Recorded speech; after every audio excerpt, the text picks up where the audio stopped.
Você pode realizar o seu sonho. Parte 3. 5. A pergunta do caminho. Eu tenho uma estratégia para realizar o meu sonho? Devemos encontrar formas de sermos uma força ativa em nossas vidas. Devemos controlar o nosso destino, criar uma vida com sentido, e verdadeiramente começar a viver os nossos sonhos. Liz Brown. Muitos meses atrás, depois de assistir a um jogo de futebol americano, fui jantar com um grupo de amigos. A maioria deles estava na faixa dos 30 anos, e eu, com 60, era o mais velho do grupo. Então decidi fazer perguntas sobre suas visões em relação a futebol, política e sonhos. Uma pergunta que fiz foi: se você pudesse fazer alguma coisa para mudar o mundo, o que seria? Alguns nunca tinham considerado a ideia antes e tiveram dificuldades em responder. Outros falaram de objetivos envolventes e elevados. E você, o que faria, John? Um deles me perguntou, depois que vários tinham compartilhado suas respostas. Era algo em que eu já havia pensado. Em minha resposta, disse que ensinaria todas as crianças do mundo a ler. Acredito que a capacidade de ler abre a porta para o aprendizado e para o crescimento pessoal. Sonhando com o potencial. Recentemente, li um artigo de alguém que também pensava em mudar o mundo ajudando crianças a aprender.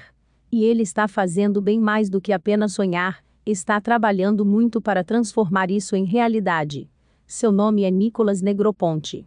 Ele começou sua carreira estudando arquitetura no MIT, concentrando-se no inovador campo do designer auxiliado por computadores.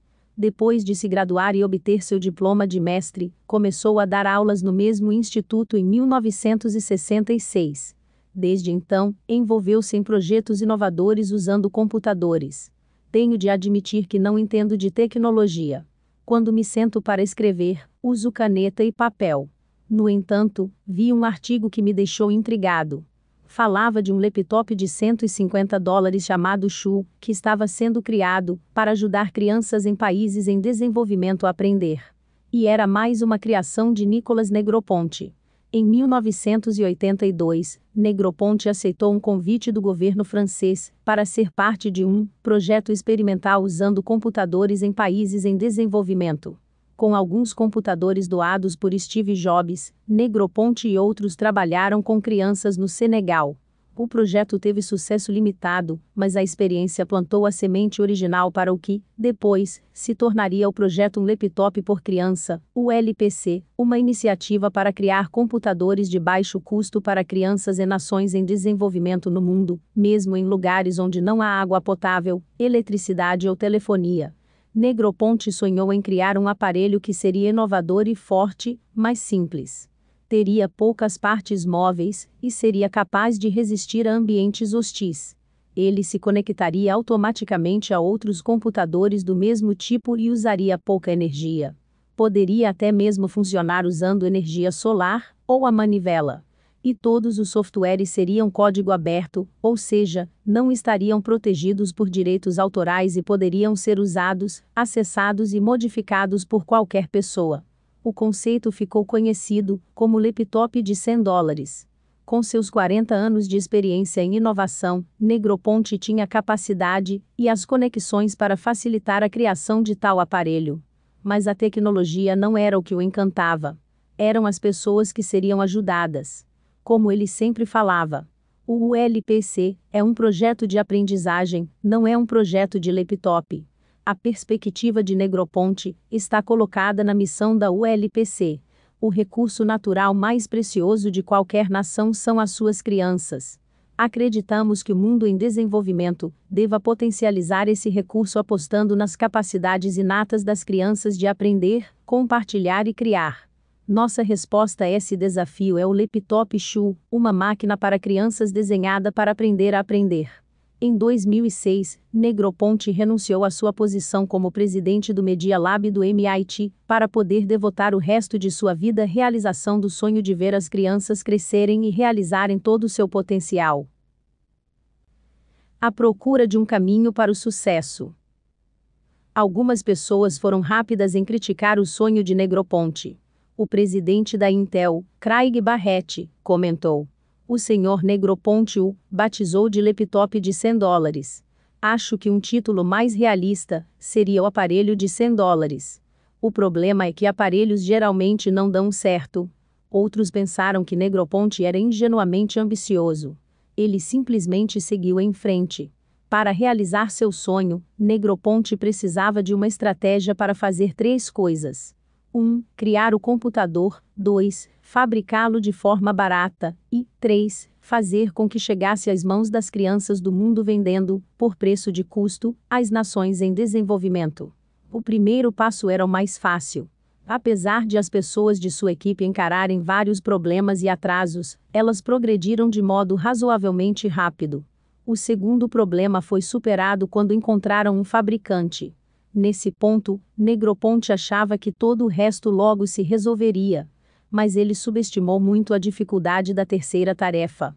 Planejava trabalhar diretamente com os ministros da educação de 7 países centrais: China, Índia, Tailândia, Egito, Nigéria, Brasil e Argentina. Sem o uso de equipes de vendas e de marketing, ele os convenceria a comprar entre 7 e 10 milhões de máquinas no primeiro ano. E poderia trabalhar com qualquer país que quisesse testar o programa comprando somente 20 mil ou 30 mil computadores. Depois que a primeira onda de computadores estivesse funcionando, o resto do mundo se convenceria e, no ano seguinte, eles venderiam entre 100 e 200 milhões de computadores. Não aconteceu assim. Os pedidos não foram feitos. Eles precisavam de ajuda. O ULPC precisava fazer a transição, e seus idealizadores deviam passar de sonhadores a implementadores estratégicos. Para que isso fosse feito, recrutaram a ajuda de Brigstar, um fabricante e distribuidor de aparelhos móveis de Miami, que já estava trabalhando com eles em outra iniciativa. O pessoal da Brigstar tinha experiência em áreas que Negroponte e seus colegas não tinham. Negroponte admite.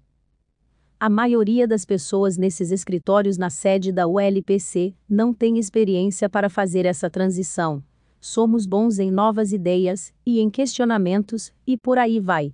E essa é uma das razões para termos mudado toda a parte de vendas e marketing para Miami. Lá, há pessoas com muita experiência em fazer esse tipo de coisa e todo o lado de logística, basicamente da saída da fábrica para a porta da escola. Esses processos estratégicos são dirigidos por pessoas que usam ternos e conhecem o mundo, político ou econômico. Negroponte não desistiu do seu sonho. Ele reviu sua estratégia. Ele segue disposto a fazer o necessário. Como jornalista de tecnologia Robert Buderi observa, Negroponte tem a capacidade, os contatos, a energia e a audácia para realizar isso. É um homem rico, vindo de uma família poderosa. Está com 63 anos. Já conquistou fama, como fundador do Media Lab do MIT. Mas, em vez de se sentar, relaxar e aproveitar a vida, ele decidiu se levantar e aproveitar a vida de uma forma diferente, trabalhando duro para realizar o sonho de mudar o mundo. Enquanto escrevo este livro, ele ainda não realizou o seu sonho. Mas continua trabalhando. Em novembro de 2007, começou a produção em massa dos computadores. Em dezembro, o Peru pediu 260 mil unidades. Outras 190 mil unidades foram vendidas através de um programa nos Estados Unidos no qual os compradores poderiam conseguir um shoe para si e doar outro para uma criança em um país em desenvolvimento. Nos próximos anos, teremos de ver se Negroponte e a ULPC conseguem se desenvolver e implementar uma estratégia que seja tão grande quanto o seu sonho. Qual é o seu plano? Você tem uma estratégia para realizar o seu sonho? Como responde à pergunta do caminho? Está tentando colocá-la em prática? Ou está esperando pela sua fada madrinha? Se for como alguns dos personagens animados da Disney, que fazem um pedido à estrela e simplesmente esperam que se realize, ficará desapontado. É triste quando as pessoas não sonham. É igualmente triste quando elas sonham, mas não possuem uma estratégia para alcançar os seus sonhos, nenhuma forma de chegar até eles, ou de construir as fundações que lhes servirão de base. Durante anos, tento ser um levantador de sonhos. Sou encorajador por natureza. Adoro motivar as pessoas a sonhar, porque acredito que muitas pessoas têm objetivos muito baixos na vida. Mas, às vezes, quando converso com elas e peço que compartilhem seus sonhos comigo, vejo que estão perdendo a conexão entre onde estão e aonde querem ir.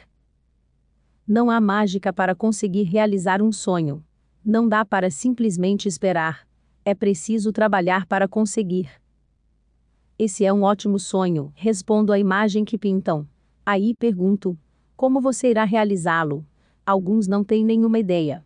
Isso pode estar bem, se, como no caso de Mike Riatti, de quem falamos no capítulo 2, o sonho é recente e o trabalho na estratégia acaba de começar. Mas se depois de 6 meses, 1 ano ou 5 anos, o dono do sonho ainda não tem uma estratégia, então há um problema. Ele não conseguiu fazer a transição entre ser um sonhador e ser um implementador. Não há mágica para conseguir realizar um sonho. Não dá para simplesmente esperar. É preciso trabalhar para conseguir. E você precisa ter uma estratégia que lhe dê direção e foco para esse trabalho. A razão pela qual eu escrevi este livro foi dar ao leitor uma visão realista de como chegar ao seu sonho. Lembre-se, quanto mais respostas positivas você conseguir dar às 10 questões sobre o seu sonho, maiores as suas chances de conquistá-lo. A pergunta do caminho é o ponto central de toda a ideia. Se você possui uma estratégia para realizar o seu sonho, possui uma excelente oportunidade para obter sucesso. Se não, pode estar vivendo na ilha da fantasia.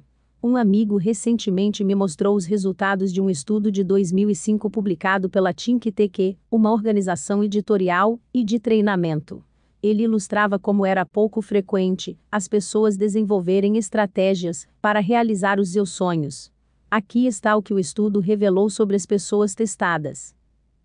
26% põem seu foco em alvos tangíveis específicos para o que querem na vida. 19% colocam objetivos alinhados com seus propósitos, com a sua missão e com a sua paixão. 15% escrevem todos os seus objetivos em detalhes mensuráveis específicos. 12% mantêm um objetivo claramente definido para todos os seus principais interesses e papéis na vida. 12% identificam objetivos diários, semanais e de longo prazo, estabelecendo limites de tempo para realizá-los. 7% agem diariamente para a realização de pelo menos um objetivo. Os autores do estudo comentam que os americanos, mais uma vez, tiraram uma nota baixa nessa área crítica de atuação. Dito de forma simples, eles não são consistentes em tomar as ações necessárias para a realização dos seus sonhos e das suas visões, tirando-os de suas cabeças e de seus corações para dar-lhes vida. O resumo é que a maioria das pessoas não age para conquistar os seus sonhos. E esse fracasso é o resultado de muito pouco planejamento estratégico. Como assegurar o seu sonho? A escritora inglesa Mary Webb aconselhou: coloque uma cela no seu sonho antes de montá-lo. O que isso significa? Que precisamos planejar o planejamento. Uma estratégia é uma parte tão importante do sonho quanto o próprio sonho. A maioria das pessoas concordaria que o planejamento é importante. No entanto, elas ainda negligenciam isso. Esquecem-se de torná-lo parte do processo. Estamos tão preocupados olhando para as estrelas que negligenciamos a estratégia. O segredo de seguir em frente é começar. O segredo de começar é dividir suas tarefas complexas e difíceis em tarefas pequenas e gerenciáveis, e depois começar pela primeira. Mark Twain. O meu objetivo neste capítulo é ajudá-lo a planejar o planejamento. Como todo sonho é único, não posso lhe dar conselhos específicos. No entanto, posso lhe oferecer uma forma de planejamento que pode ajudá-lo. Esta é a minha visão, baseada na palavra seguro. Espero que lhe seja útil e digno de ser lembrado. Suas posições devem ser bem marcadas.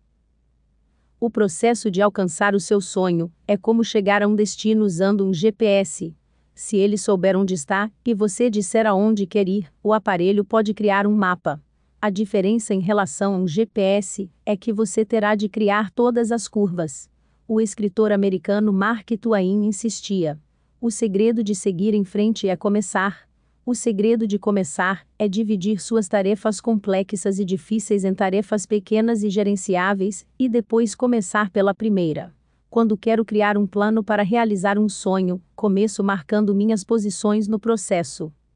1. Minha posição atual. Primeiro, eu me pergunto: onde estou agora? Tenho de ser honesto em relação à minha situação atual. Para mim, é impossível ignorar a realidade da minha situação atual e ter sucesso.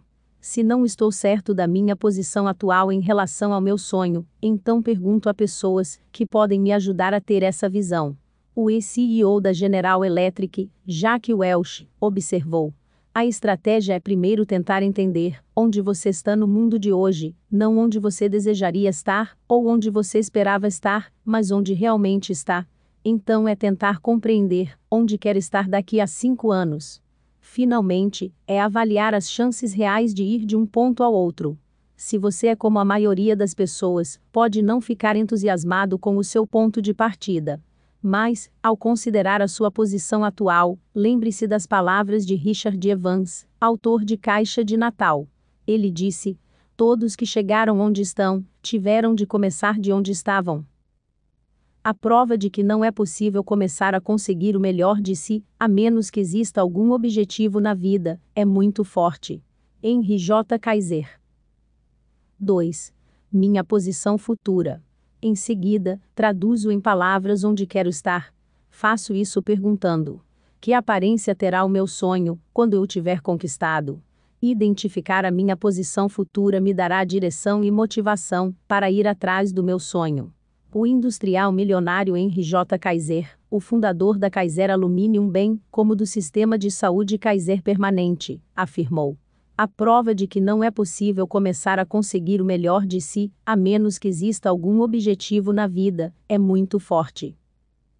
3. As posições intermediárias. No passo seguinte, tento entender o caminho que existe entre os dois pontos, me perguntando: que passos devo dar para ir da minha posição atual para a futura? Você deve colocar uma série de pequenos objetivos para chegar até onde quer chegar. Como meu amigo e escritor Dick Biggs aponta, o seu sonho é uma visão idealista geral de onde você gostaria de chegar. Mas os seus objetivos são declarações específicas e realistas de como irá chegar lá.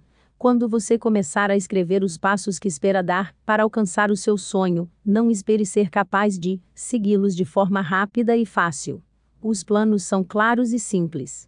A vida e a realização dos sonhos são complicadas.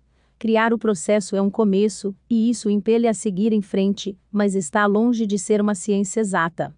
O cineasta George Lucas comentou: colocar objetivos realistas é uma das coisas mais difíceis de fazer, porque você nem sempre sabe exatamente aonde está indo, e nem deveria saber. Para mim, só estabelecer que deveria tirar boas notas na escola, e me aprofundar em assuntos em que eu tinha algum interesse, já estava muito bom e me concentrei nisso. Muitas pessoas acreditam, de forma equivocada, que seu envolvimento com a pergunta do caminho chega ao fim quando sabem onde estão, aonde querem ir, e quando identificam os passos que os levarão até lá. Mas, se isso fosse verdade, mais pessoas estariam realizando seus sonhos. Criar uma estratégia não se resume a estabelecer passos a serem dados. E isso nos leva à próxima coisa que você deve fazer no processo, depois de ter marcado as suas posições.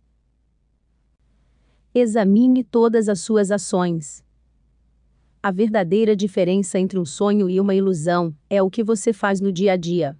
John Ruskin, escritor, crítico de arte e comentarista social inglês, disse: o que pensamos, ou o que sabemos, ou o que acreditamos não tem, no final das contas, nenhuma consequência. A única coisa que produz consequências é o que fazemos. Para alcançar o seu sonho, você deve 1. Fazer algo. O processo começa quando fazemos algo, quando fazemos qualquer coisa, se você for uma pessoa naturalmente sedentária, ou alguém desencorajado. Uma das pessoas que assinaram a Declaração de Independência dos Estados Unidos da América, John Hancock, afirmou: todas as pessoas boas têm bons pensamentos, boas ideias e boas intenções, mas alguns poucos preciosos chegam a traduzir isso em ação. No começo, você só precisa se mover, tentar coisas diferentes. É muito mais fácil começar a fazer algo certo, se você já começou a fazer algo. Denis Bach, cofundador e CEO da empresa AIS de distribuição de energia, afirmou: tentamos várias coisas, vimos o que funcionava, e chamamos isso de nossa estratégia. Em outras palavras, se você não sabe exatamente o que fazer, não deixe que isso impeça de fazer algo. 2. Faça algo hoje que esteja relacionado ao seu sonho. O corredor, escritor e cardiologista George Sean observou: há aqueles que estão sempre a ponto de viver. Estão esperando até que as coisas mudem, até que tenham mais tempo, até estarem menos cansados, até ganharem uma promoção, até se estabelecerem, até. Sempre parece que há um evento maior, que deve ocorrer em suas vidas antes de começarem a viver. Se você quer realizar os seus sonhos, não pode ser uma dessas pessoas. Como evitar isso? Fazendo algo que o aproximará de seu sonho hoje. O jornalista e apresentador do programa Hardball, Chris Matthews, aconselha: independentemente das suas ambições, ou do campo em que você entrar, se quiser jogar algo, precisa estar no centro do campo. Se quer ser advogado, vá para a faculdade de Direito. Se não conseguir entrar na melhor faculdade, seja melhor naquela em que estiver. O mesmo vale para a escola de medicina, ou para a de administração, ou para qualquer outra. Se quer trabalhar na TV, arranje um emprego, qualquer um, no meio. O importante é conseguir o seu espaço. Matthews sabe disso porque, quando quis trabalhar no mundo da política, foi para Washington, e bateu na porta dos congressistas para conseguir um emprego, qualquer um, para começar. Por fim, um senador o contratou para responder a cartas difíceis por umas poucas horas por dia, e, depois, fazendo o horário das 15 horas às 23 horas, trabalhou como segurança do Capitólio. Não era o que ele queria, mas era um começo. A verdadeira diferença entre um sonho e uma ilusão é o que você faz no dia a dia. Se você é sério em relação a querer realizar o seu sonho, o que pode fazer hoje, que irá aproximá-lo disso? Não dá para conquistar o seu sonho de uma vez. É preciso chegar lá passo a passo, e o único momento em que você pode dar um passo é agora. Siga o conselho do filósofo alemão Johann Wolfgang von Goethe, que afirmou: cada indecisão trará novos atrasos e dias, são perdidos lamentando os dias perdidos. O que você consegue fazer, ou pensa que consegue, comece com isso. Porque a ousadia possui mágica, poder e genialidade. 3. Faça, todos os dias, algo que esteja relacionado ao seu sonho. O proponente de crescimento pessoal, E.R. Nightingale, comentou: lemos sobre pessoas que navegam através do mundo em um barco de 30 pés, ou pessoas com defeitos físicos, que ganham uma medalha de ouro nas Olimpíadas, e mais tarde descobrimos que as histórias delas têm a ver com persistência. Eu daria um passo a mais e sugeriria que são histórias de persistência com foco. O segredo do seu sucesso pode ser encontrado na sua agenda diária. Se fizer as coisas certas todos os dias, então irá progredir e, no final, conseguirá o que se propôs fazer. E é isso que importa. Garanta que está considerando todas as suas opções.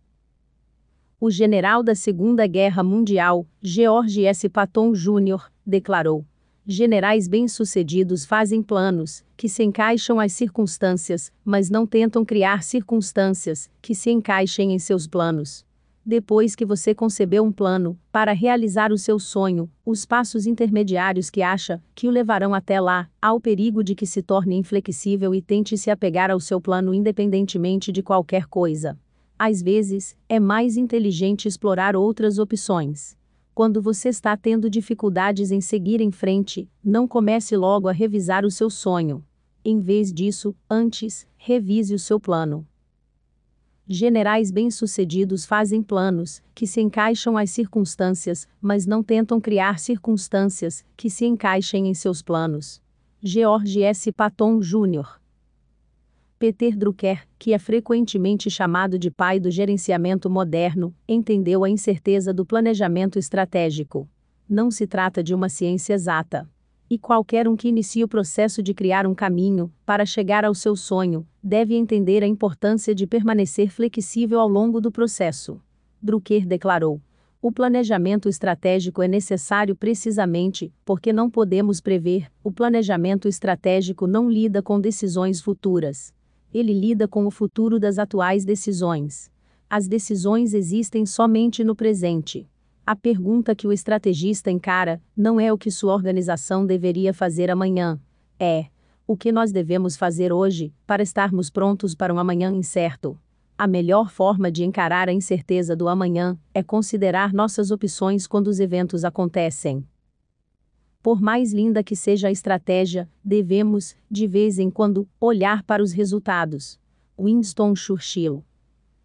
Observei que a situação geralmente determina a melhor estratégia. Assim como muitos quarterback no futebol americano têm o poder, dado pelo treinador, de selecionar uma jogada diferente, quando analisam a defesa na linha de enfrentamento, precisamos estar prontos para fazer mudanças a fim de conseguirmos os nossos objetivos. Uma perspectiva rígida não serve bem quando estamos tentando conquistar os nossos sonhos. Sam Walton, o fundador do Walmart, sempre acreditado por ser um líder visionário. Seu sonho era levar valor aos clientes, para que eles melhorassem suas vidas. Mas ele era conhecido por mudar seus planos e abandonar estratégias que não funcionavam. O filho de Sam, Jim Walton, admitia. Todos ríamos dos jornalistas que viam papai como um grande estrategista, que intuitivamente desenvolvia planos complexos e os implementava com precisão. Papai adorava mudar, e nenhuma decisão era sagrada. Adoro que o primeiro-ministro britânico Winston Churchill, um grande orador e líder inspirado, dizia sobre estratégia. Por mais linda que seja a estratégia, devemos, de vez em quando, olhar para os resultados. Os resultados importam. Como pode ser boa uma estratégia incrivelmente planejada, que não traz resultados positivos? Utilize todos os seus recursos. Acho que todo escritor sonha em ter um livro entre os mais vendidos. Eu sei que eu sonhava com isso. Em 1997, já tinha escrito vários livros e, apesar de ter ajudado umas poucas pessoas, não estava tendo o impacto que desejava. Acredito que muitos autores escrevem livros, enviam para o editor e depois ficam com esperanças. Um único problema: a esperança não é uma estratégia. Sabia que se fosse para ter qualquer chance de entrar em uma lista de mais vendidos, eu precisaria de uma estratégia. Como líder, naturalmente penso em termos de recursos. Sei que, quanto mais recursos tiver para conseguir qualquer objetivo, maiores as minhas chances de sucesso.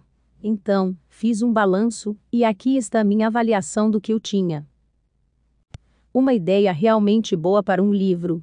Pode parecer óbvio, mas tudo começa aqui. Você precisa criar algo de valor para ser um autor de sucesso. Não pode começar o processo se perguntando: como posso vender muitos livros e me tornar um best-seller? Você precisa se perguntar: o que posso escrever para ajudar tanto as pessoas a ponto de me tornar um best-seller? Minha resposta foi as 21 irrefutáveis leis da liderança. Eu acreditava que esse livro poderia acrescentar valor a pessoas que queriam aprender sobre liderança. Uma equipe excelente. Naquela época, eu estava cercado de pessoas excelentes. Tinha um bom redator, uma maravilhosa editora, a Thomas Nelson, que queria que eu fosse bem-sucedido. E tinha minha própria empresa, com bastante experiência na criação de eventos. O treinador de beisebol, Pat Riley, oferece essa visão sobre trabalho em equipe. O trabalho em equipe exige que os esforços de todos fluam em uma única direção. Sensações de importância acontecem quando a energia de uma equipe ganha vida própria. Todas as pessoas dessas equipes estavam prontas e dispostas a funcionar em conjunto para cumprir o objetivo de tentar colocar esse livro na lista dos mais vendidos. Um prazo. Para fazer tarefas grandes e importantes, duas coisas são necessárias: um plano e pouco tempo. Um prazo incita a conseguir algo para um fim determinado. Sabíamos que se tivéssemos qualquer oportunidade de sermos percebidos pela indústria editorial, seria necessário que as pessoas comprassem os livros durante um pequeno espaço de tempo. Criatividade.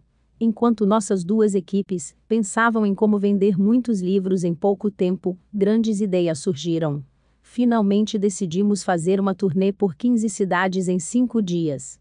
Alugamos um avião, cuidamos da logística para conseguir eventos gratuitos nas cidades, convidamos livrarias locais para vender livros nos eventos e fizemos muita publicidade.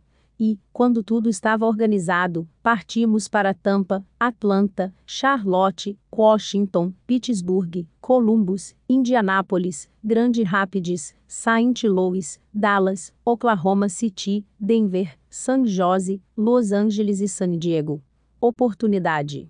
Tudo isso deu muito trabalho, mas também nos deu a oportunidade de aparecer na frente de um monte de pessoas. Elas ainda tinham a escolha de comprar o livro. Em cada cidade, planejei ensinar as 21 irrefutáveis leis da liderança, e cuidei para que os indivíduos tivessem a chance de comprar o livro de um representante de uma livraria local. Felizmente, as pessoas adoraram isso. Muitos empresários compraram muitos livros para treinarem seus líderes. E eles comentavam sobre o livro, e as vendas cresciam. No final do mês, as 21 irrefutáveis leis da liderança estava em 3 listas de mais vendidos. Permaneceu em uma lista de livros de administração por 23 meses. 11 anos depois, esse livro vendeu mais de 2 milhões de cópias. Pense no seu sonho. Você pode não querer escrever livros. Pode ser que você queira ganhar uma medalha olímpica, ou montar uma grande empresa, ou criar seus filhos, para que eles alcancem todo o potencial deles. Não importa o sonho, isso exigirá recursos. O que está disponível? Que bens você possui? Quem pode ajudá-lo? Pare e faça uma lista. Não é suficiente apenas planejar. Você precisa usar todos os recursos disponíveis para transformar o seu sonho em realidade. Remova tudo que não é essencial. Pense no seu sonho por um momento. Pense em tudo que virá dele. Se você é como a maioria das pessoas, o que vem à cabeça são os benefícios que receberá, os lugares aonde irá, as pessoas que conhecerá, as coisas que possuirá, e a posição ou título que ganhará. Você percebe algo estranho em relação a essa lista?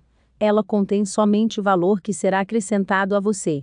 Não contém nenhuma das coisas de que você terá de abrir mão para chegar lá. No entanto, se quiser subir, há coisas de que precisará abrir mão. Grandes sonhos têm um preço. Quando você chegar ao capítulo 7, a pergunta do custo, aprenderá mais sobre isso. Mas lembre-se, você terá de abrir mão de coisas para conquistar o seu sonho. E o maior desafio não é abrir mão das coisas óbvias que são ruins. Será abrir mão das coisas boas de que você gosta, mas que não o ajudam. Por exemplo, um amigo adora jogar golfe, mas não pratica o esporte há mais de 15 anos, porque seus filhos são pequenos, e o golfe tiraria o tempo que tem para passar com eles. Eu delego muitas tarefas que gosto de fazer, porque alguma outra pessoa pode fazer quase tão bem quanto eu. Gosto de fazer pesquisa, mas passei a maior parte desse trabalho para minha equipe. Há coisas que somente eu posso fazer, e me concentro nessas. Remover as coisas não essenciais de sua rotina diária será uma luta constante, mas é uma luta que vale a pena lutar. Por quê? Porque a maioria das pessoas que não conseguem realizar seus sonhos não é parada por uma barreira intransponível. Não, elas geralmente se cansam porque tentam carregar muitas coisas em suas jornadas. Se você quer alcançar o seu sonho, precisa abandonar coisas que não importam, para que consiga realizar as coisas que realmente importam. Os desafios devem ser abraçados. Depois que você marcou todas as suas posições, examinou todas as suas ações, considerou todas as suas opções, utilizou todos os seus recursos, e removeu tudo que era não essencial, ainda tem mais uma coisa a fazer: abraçar todos os seus desafios. O rei Salomão, considerado o homem mais sábio que já viveu, escreveu: um homem sensível olha os problemas à sua frente, e se prepara para encará-los. O simplório nunca olha, e sofre as consequências. O caminho para todo sonho está cheio de desafios. Espere por eles. Melhor ainda, prepare-se para encará-los. Você não preferia olhar para frente, e se preparar do que ter de olhar para trás, e se arrepender? Provavelmente, poderá visualizar o seu sonho. Agora, veja-se superando alguns dos desafios que irá encarar. O primeiro é o fracasso. Todos experimentam algum fracasso quando tentam realizar seus sonhos. Um dos seus objetivos é manter firmes os seus sonhos durante os fracassos, até que finalmente alcance o sucesso. Aqueles que perdem, visualizam os problemas do fracasso. Os que vencem, visualizam as recompensas do sucesso. Rob Gilbert. Eu me encontrei com o psicólogo de esportes Rob Gilbert há vários anos, quando estava fazendo um seminário de liderança com os treinadores da Universidade da Carolina do Norte e da Universidade Duke. Durante o jantar, perguntei o que separava os atletas que eram bem-sucedidos daqueles que não obtinham sucesso. Sua resposta foi simples e profunda. Aqueles que perdem, visualizam os problemas do fracasso. Os que vencem, visualizam as recompensas do sucesso. Como você passará pelo fracasso, sugiro que se torne amigo dele. Acredito tanto nisso que até escrevi um livro sobre o assunto chamado Fracassos Adiante. Quando o fracasso acontece, você precisa abraçá-lo. Examine-o, aprenda com ele. Se fizer isso, não continuará repetindo o mesmo erro e, consequentemente, ficará emocionalmente mais forte. O segundo desafio que você precisará encarar e superar é a inflexibilidade. O general aposentado Wesley K. Clark destacava: há somente 2 tipos de planos. Planos que podem funcionar e planos que não funcionarão. Não existe o plano perfeito. Você precisa ter um plano que pode funcionar e deve fazê-lo funcionar. Ao trabalhar para permanecer flexível, lembre-se de que, ainda que o sonho possa permanecer o mesmo, todo o resto estará sujeito a mudanças. Cronogramas, recursos, suposições, planos e membros da equipe. A brincadeira do comediante Bill Cosby, nada se encaixa em um ninho de passarinho, a não ser um passarinho, é engraçada, mas verdadeira. Permaneça flexível e esteja pronto para mudar. E esteja pronto para empregar 2 conjuntos de habilidades. O pensamento crítico, que pergunta o que precisa ser mudado, e o pensamento criativo, que pergunta como podemos mudar. Se você permanecer flexível e usar esse pensamento, tem uma boa chance de encarar os desafios e de superar os obstáculos. Há somente 2 tipos de planos: planos que podem funcionar e planos que não funcionarão. Você precisa ter um plano que pode funcionar e deve fazê-lo funcionar. Wesley K. Clark. Não há garantias de que você será capaz de assegurar o seu sonho seguindo esses passos. No entanto, se tiver um plano, permanecer flexível, direcionar seu foco para os seus esforços, reunir seus recursos e trabalhar muito, todos os dias, para se aproximar do seu sonho, terá boas chances de alcançá-lo. Quando colocar sua estratégia em prática e seguir pelo caminho em direção ao seu sonho, lembre-se do provérbio italiano: entre falar e fazer, gastam-se muitos pares de sapato. Os sonhos não se realizam rápida ou facilmente. E as recompensas geralmente não chegam antes de uma longa caminhada. Assim sendo, aguente firme e continue trabalhando. Para conquistar o seu sonho você precisa começar e terminar bem. Você consegue responder sim à pergunta do caminho. Eu tenho uma estratégia para realizar o meu sonho? Ao ponderar a respeito da estratégia para conquistar o seu sonho, use o acrônimo seguro para ajudá-lo com o processo de planejamento. Suas posições devem estar marcadas. Qual é o seu ponto de partida? Qual é o seu ponto de chegada? Que passos você espera dar entre os dois? Examine todas as suas ações. Que ações você deve praticar todos os dias para se aproximar mais do seu sonho? Garanta que você está considerando todas as suas opções. Que partes da sua estratégia você está disposto a alterar para poder avançar? Utilize todos os seus recursos. Que recursos você tem à sua disposição? Liste tudo em que puder pensar. Remova tudo que não for essencial. Que atividades você está realizando no momento em que não contribuem para a jornada em direção ao seu sonho? Os desafios devem ser abraçados. Que problemas, obstáculos e fracassos você espera encarar na jornada até o seu sonho? O que você pode fazer para evitar o que pode ser evitado? O que você pode fazer para se preparar quando tiver de enfrentar seus desafios? O que você deve fazer para se preparar para o fracasso? Use suas respostas para as questões mencionadas para escrever. 1. Disciplinas diárias. 2. Objetivos mensais. E 3. Um plano a longo prazo, para vários anos. Então, sigam, mas lembre-se, você terá de mudá-lo nas próximas semanas, meses e anos. Está tudo bem. Toda vez que mudá-lo, estará melhorando e aumentando as suas chances de obter sucesso. 6. A pergunta das pessoas. Eu incluí as pessoas, de quem preciso para realizar o meu sonho. É um grande passo no seu desenvolvimento, quando percebe que outras pessoas podem ajudá-lo a realizar um trabalho com mais eficiência, bem mais do que conseguiria sozinho. Andrew Carnegie. Independentemente de qual seja o seu sonho, se é ser artista ou empreendedor, político ou ganhador de um prêmio Nobel, você terá de interagir com outras pessoas.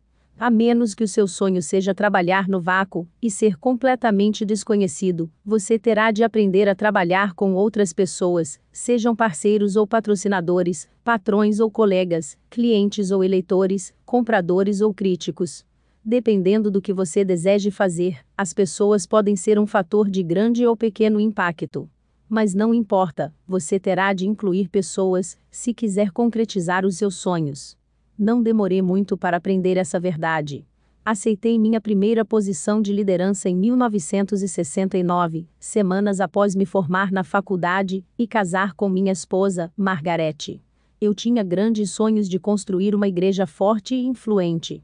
No entanto, aquele primeiro emprego era em uma pequena igreja sem muitos recursos financeiros, situada na área rural do estado de Indiana.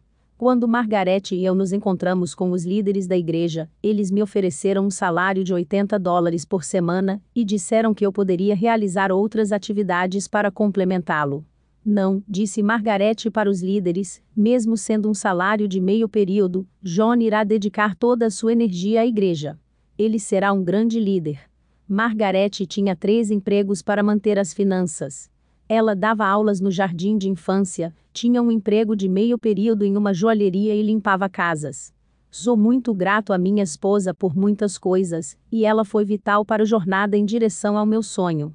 E nunca vou esquecer a força que senti, quando ela se levantou por mim, e pelo meu sonho naquele dia, bem no começo de nosso casamento. Nenhum dos meus sonhos se tornaria verdade sem ela. Ajuda pelo caminho. De acordo com o pastor e amigo Chris Hodges, um sonho é uma visão irresistível que toma seu coração, algo muito grande para ser realizado sem a ajuda de outras pessoas. Descobri que isso é verdade na minha vida.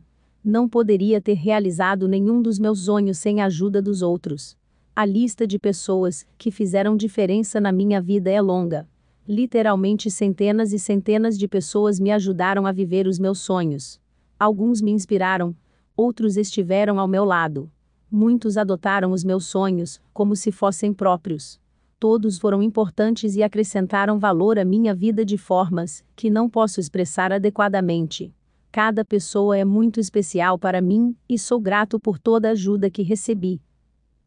Um sonho é uma visão irresistível que toma seu coração, algo muito grande para ser realizado sem a ajuda de outras pessoas. Chris Hodges. Se você quer realizar o seu sonho, precisa de uma equipe para ajudá-lo. É difícil listar todas as coisas que uma equipe pode fazer por você. Há muitas. Recentemente, tentei escrever de que maneiras a minha equipe me ajuda. Aqui está o que escrevi. Minha equipe me ajuda a melhorar. Minha equipe multiplica o valor que dou aos outros. Minha equipe permite que eu me concentre no que faço com mais eficiência. Minha equipe permite que eu ajude os outros a darem o melhor deles. Minha equipe faz com que eu tenha mais tempo. Minha equipe me faz companhia. Minha equipe me ajuda a realizar os desejos que estão em meu coração. Minha equipe fortalece a minha visão e os meus esforços. Minha equipe me dá forças para realizar o meu sonho. Sem a minha equipe, eu não seria capaz de fazer nada importante. Quem deveria estar na sua equipe dos sonhos? Como você responde à pergunta das pessoas, que é: eu incluí as pessoas, de quem preciso para realizar o meu sonho? Quando falo com pessoas que têm paixão e uma clara visão de seus sonhos, sempre lhes pergunto quem elas listaram, para ajudar a conseguir essa conquista. A maioria dos bons líderes sabe que não consegue realizar seus sonhos sozinhos e começa a nomear as pessoas que estão trabalhando com eles. Mas algumas pessoas parecem espantadas com essa pergunta. Parece que nunca pensaram que precisarão da ajuda de outros para que conquistem os seus sonhos. Aqui mostro o que descobri. Algumas pessoas possuem um sonho, mas não uma equipe. O sonho delas é impossível. Algumas pessoas possuem um sonho, mas uma péssima equipe. O sonho delas é um pesadelo. Algumas pessoas têm um sonho e estão montando uma equipe. O sonho delas tem potencial. Algumas pessoas têm um sonho e uma grande equipe. O sonho torna-se inevitável. Não é suficiente ter um sonho. É preciso ter também uma equipe dos sonhos. As pessoas reconhecem essa verdade nos esportes. Elas entendem que não podem vencer sem os jogadores certos. Mas isso também se aplica a todos os outros aspectos da vida. Se você quer conquistar o seu sonho, precisa de outras pessoas dispostas a ajudá-lo e a trabalhar com você. Foi o que aconteceu com Arnold Schwarzenegger, sobre quem escrevi no capítulo dedicado à pergunta da posse. Ele dá muito crédito a Reg Park, que inspirou a Franco Columbu, seu amigo e parceiro de treinamento desde os primeiros dias em Munique, a Joel Heider, que o ajudou a melhorar o seu nível de fisiculturismo nos Estados Unidos da América, a Charlotte Parker, suas relações públicas, que o promovia incansavelmente, e, é claro, a Maria Shriver, sua esposa, pelo apoio incondicional. Não é suficiente ter um sonho. É preciso ter também uma equipe dos sonhos. Isso também se aplica a Mike Riatti, que apresentei no capítulo sobre a pergunta da clareza. Sem sua equipe, ele nunca teria revolucionado a sua divisão e a transformado na mais produtiva da empresa, nem teria se tornado o CEO da Thomas Nelson. Andy Wu, o jovem músico do capítulo, que tratava da pergunta da realidade, apoia-se nos companheiros de banda todos os dias em que tocam juntos. E ele me contou como foi crucial fazer uma parceria com a gravadora certa, com o advogado certo e com o manager certo. A comunidade que ele está criando é a razão para que ele siga fazendo o que faz. Bob Taylor não seria bem-sucedido sem o seu parceiro de longa data, Kurt Listug, ou sem as pessoas centrais da sua equipe de liderança. E Nicolas Negroponte, um mago da tecnologia, possui uma equipe inteira de pessoas brilhantes, que desenvolveram seu laptop para crianças e outra equipe trabalhando para distribuí-lo. Você pode ler a história de qualquer pessoa bem-sucedida que conquistou um sonho, e você constatará que ele ou ela está cercado de pessoas que o ajudaram. Antes de responder à pergunta das pessoas, você pode estar se perguntando: que tipo de pessoa deveria estar na minha equipe? Isso depende do seu sonho. Há muitos anos, o meu amigo Walt Kalestad, que é o CEO da Joy Company, me deu um acróstico identificando as qualidades de indivíduos que deveriam estar na equipe dos sonhos de todos. Ele afirma que os membros do time do sonho trabalham sempre para dar um retorno honesto, incondicionalmente e sem julgamentos ajudam a perseverar. Mediocridade mata sonhos, por isso aceitam somente a excelência. Erros e fracassos são usados para aprender. Sempre ousam manter o foco na importância, não simplesmente no seu sucesso. O melhor é sempre o esperado. Não respondem às suas ideias com desgosto ou desprezo, mas com respeito. Há sempre uma afirmação sobre seus talentos e capacidades. O aprendizado e as oportunidades de crescimento são sempre maximizados para melhorar o sonho e o sonhador. Eu compartilho o acróstico de Walt com você, porque acho que ele é muito bom. Você pode querer usá-lo enquanto procura resposta para a pergunta das pessoas. Ou pode querer usar os 3 critérios que desenvolvi para os membros da equipe dos sonhos. Enquanto lê sobre eles, pense em como esse tipo de pessoas poderia ajudá-lo enquanto você luta pelo seu sonho. Minha equipe dos sonhos inclui pessoas que me inspiram. A inspiração geralmente dá à luz sonhos, mas também é necessária para mantê-los vivos. Todos precisamos de pessoas que nos encorajem, nos animem e nos elevem. Algumas pessoas simplesmente têm esse efeito sobre nós. Quando estamos com elas, ficamos motivados a viver mais, pensar melhor, trabalhar mais e arriscar mais. Elas nos incitam a continuar. Robert Schuller é um encorajador de sonhos para milhões de pessoas, e eu me incluo entre elas.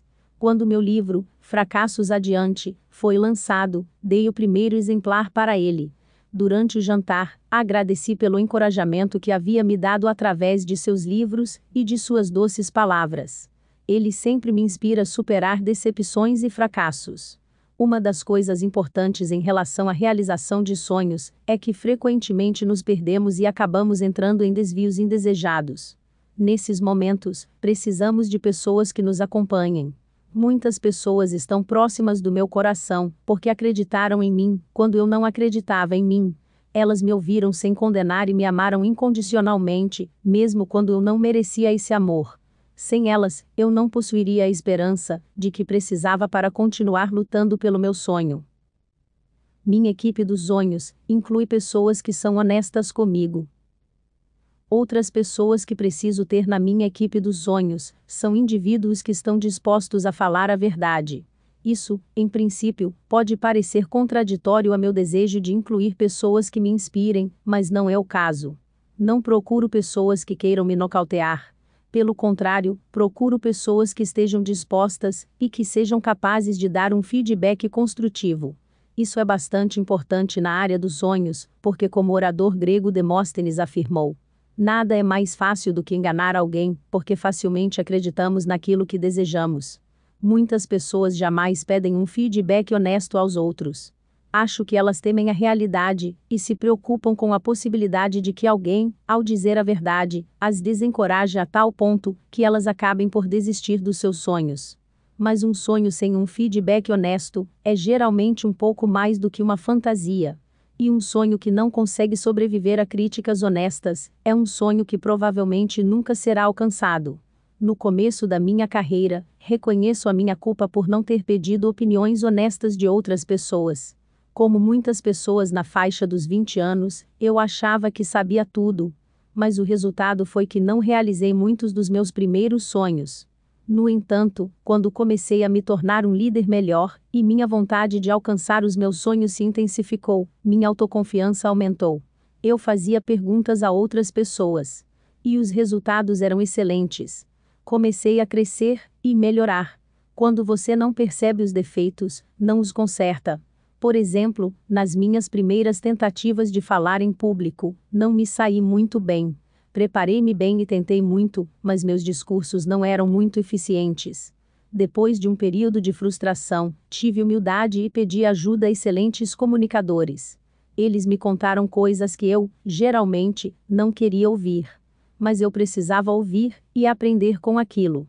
E aprendi a prestar atenção às coisas que tocavam dentro de mim. Era geralmente um sinal de que estava ouvindo algo em que eu precisava melhorar. As coisas que mais me deixavam bravo, ou a que resistia mais, eram geralmente aquelas que eu mais precisava melhorar. E, se tirasse um tempo para refletir sobre o que me falavam e procurasse melhorar, eu geralmente melhorava muito. É preciso humildade para procurar feedback. É preciso sabedoria para entender, analisar e agir de forma apropriada. Stephen R. Covey. O escritor Stephen R. Covey observou: é preciso humildade para procurar feedback. É preciso sabedoria para entender, analisar e agir de forma apropriada. Também é preciso humildade para mostrar apreciação pela coragem de uma pessoa, para dar um feedback honesto. E a boa notícia é que, se você pedir conselhos e mostrar apreciação, mandará uma mensagem de que seu desejo de crescer é maior do que seu ego e abrirá portas para futuros feedbacks que irão ajudá-lo a continuar crescendo. Se você quer se beneficiar do valor de ter outras pessoas a bordo de seus sonhos, peça a opinião delas. Pedir e ouvir são atitudes que farão muita diferença. Minha equipe dos sonhos inclui pessoas cujas habilidades complementam a minha. Você não consegue fazer tudo, nem eu. Pessoas de sucesso procuram ajuda de indivíduos que possuam competência em outras áreas. A maioria das pessoas na minha equipe dos sonhos é bem diferente de mim em seus dons. Nossa equipe pode ter os mesmos valores, a mesma visão e as mesmas prioridades, mas cada um é diferente na área de capacidades e temperamentos. Consequentemente, juntos realizamos mais do que teríamos feito de forma independente. Complementamo-nos e nos completamos uns aos outros. O tipo de pessoa que você precisa na sua equipe depende das suas capacidades particulares, da sua experiência e do seu temperamento. Pense na estratégia para conquistar o seu sonho. O que precisa ser feito para conquistá-lo? Quais desses itens mais bem se encaixam nas suas habilidades?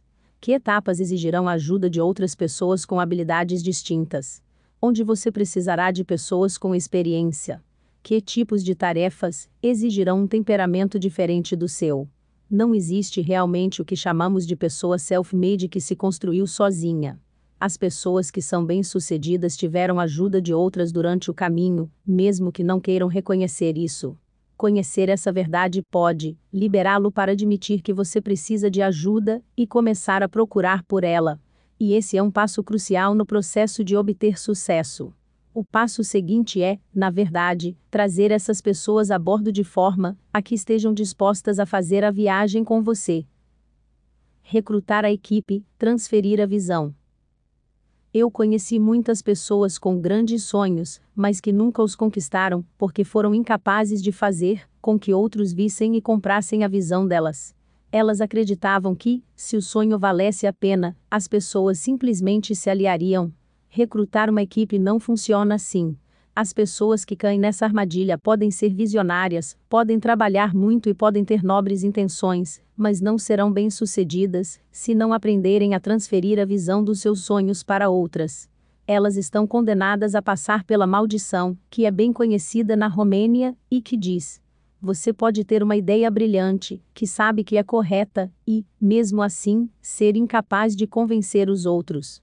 O autor e crítico John Ruskin entendeu o poder e o desafio de comunicar uma visão. Ele afirmou: a maior coisa que uma alma humana já fez neste mundo foi ver algo e contar de forma simples o que viu. Há centenas de pessoas que conseguem falar para cada uma que consegue pensar, mas há milhares que podem pensar para cada uma que consegue ver. Ver claramente é poesia, profecia e religião, tudo junto. Obviamente, a capacidade de se comunicar é importante para transferir o sonho para outras pessoas. Mas é preciso mais do que isso. É preciso credibilidade e convicção. O molde de uma visão pode ser feito somente por bons comunicadores. O molde do sonho pode ser feito somente por pessoas que vivem e respiram o sonho. Convencer outros da importância de seu sonho só pode acontecer se você estiver convencido da importância dele. Isso exige a mensagem correta, falada pelo mensageiro correto, para a audiência correta. O psicólogo, escritor e orador Larry Crabb descreve essa convergência, afirmando: a visão que damos aos outros sobre quem e o que eles poderiam se tornar tem poder, quando ecoa o que o Espírito já falou às almas deles. Esse poder pode convencer as pessoas a segui-lo na conquista do seu sonho e aumenta muito as suas chances de sucesso. Então, como você transfere a visão do seu sonho e faz isso com eficácia?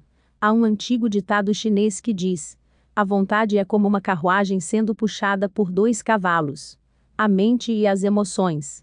Os 2 cavalos precisam se mover na mesma direção para que a carruagem avance. Concordo com isso, e acredito que exista um terceiro cavalo: a visualização. Para se comunicar com pessoas e conectá-las eficientemente com o seu sonho, você precisa fazer isso com lógica, emoção e visualização. 1. Transfira o sonho com lógica. Aquilo em que as pessoas não acreditam, não é aceito por elas. A capacidade de comunicar o seu sonho logicamente é o primeiro passo para ganhar credibilidade com as pessoas. Se você não passar por esse primeiro portão do intelecto das pessoas, não será capaz de ir mais adiante. Como você faz isso? Primeiro, ao comunicar uma compreensão realista da situação atual.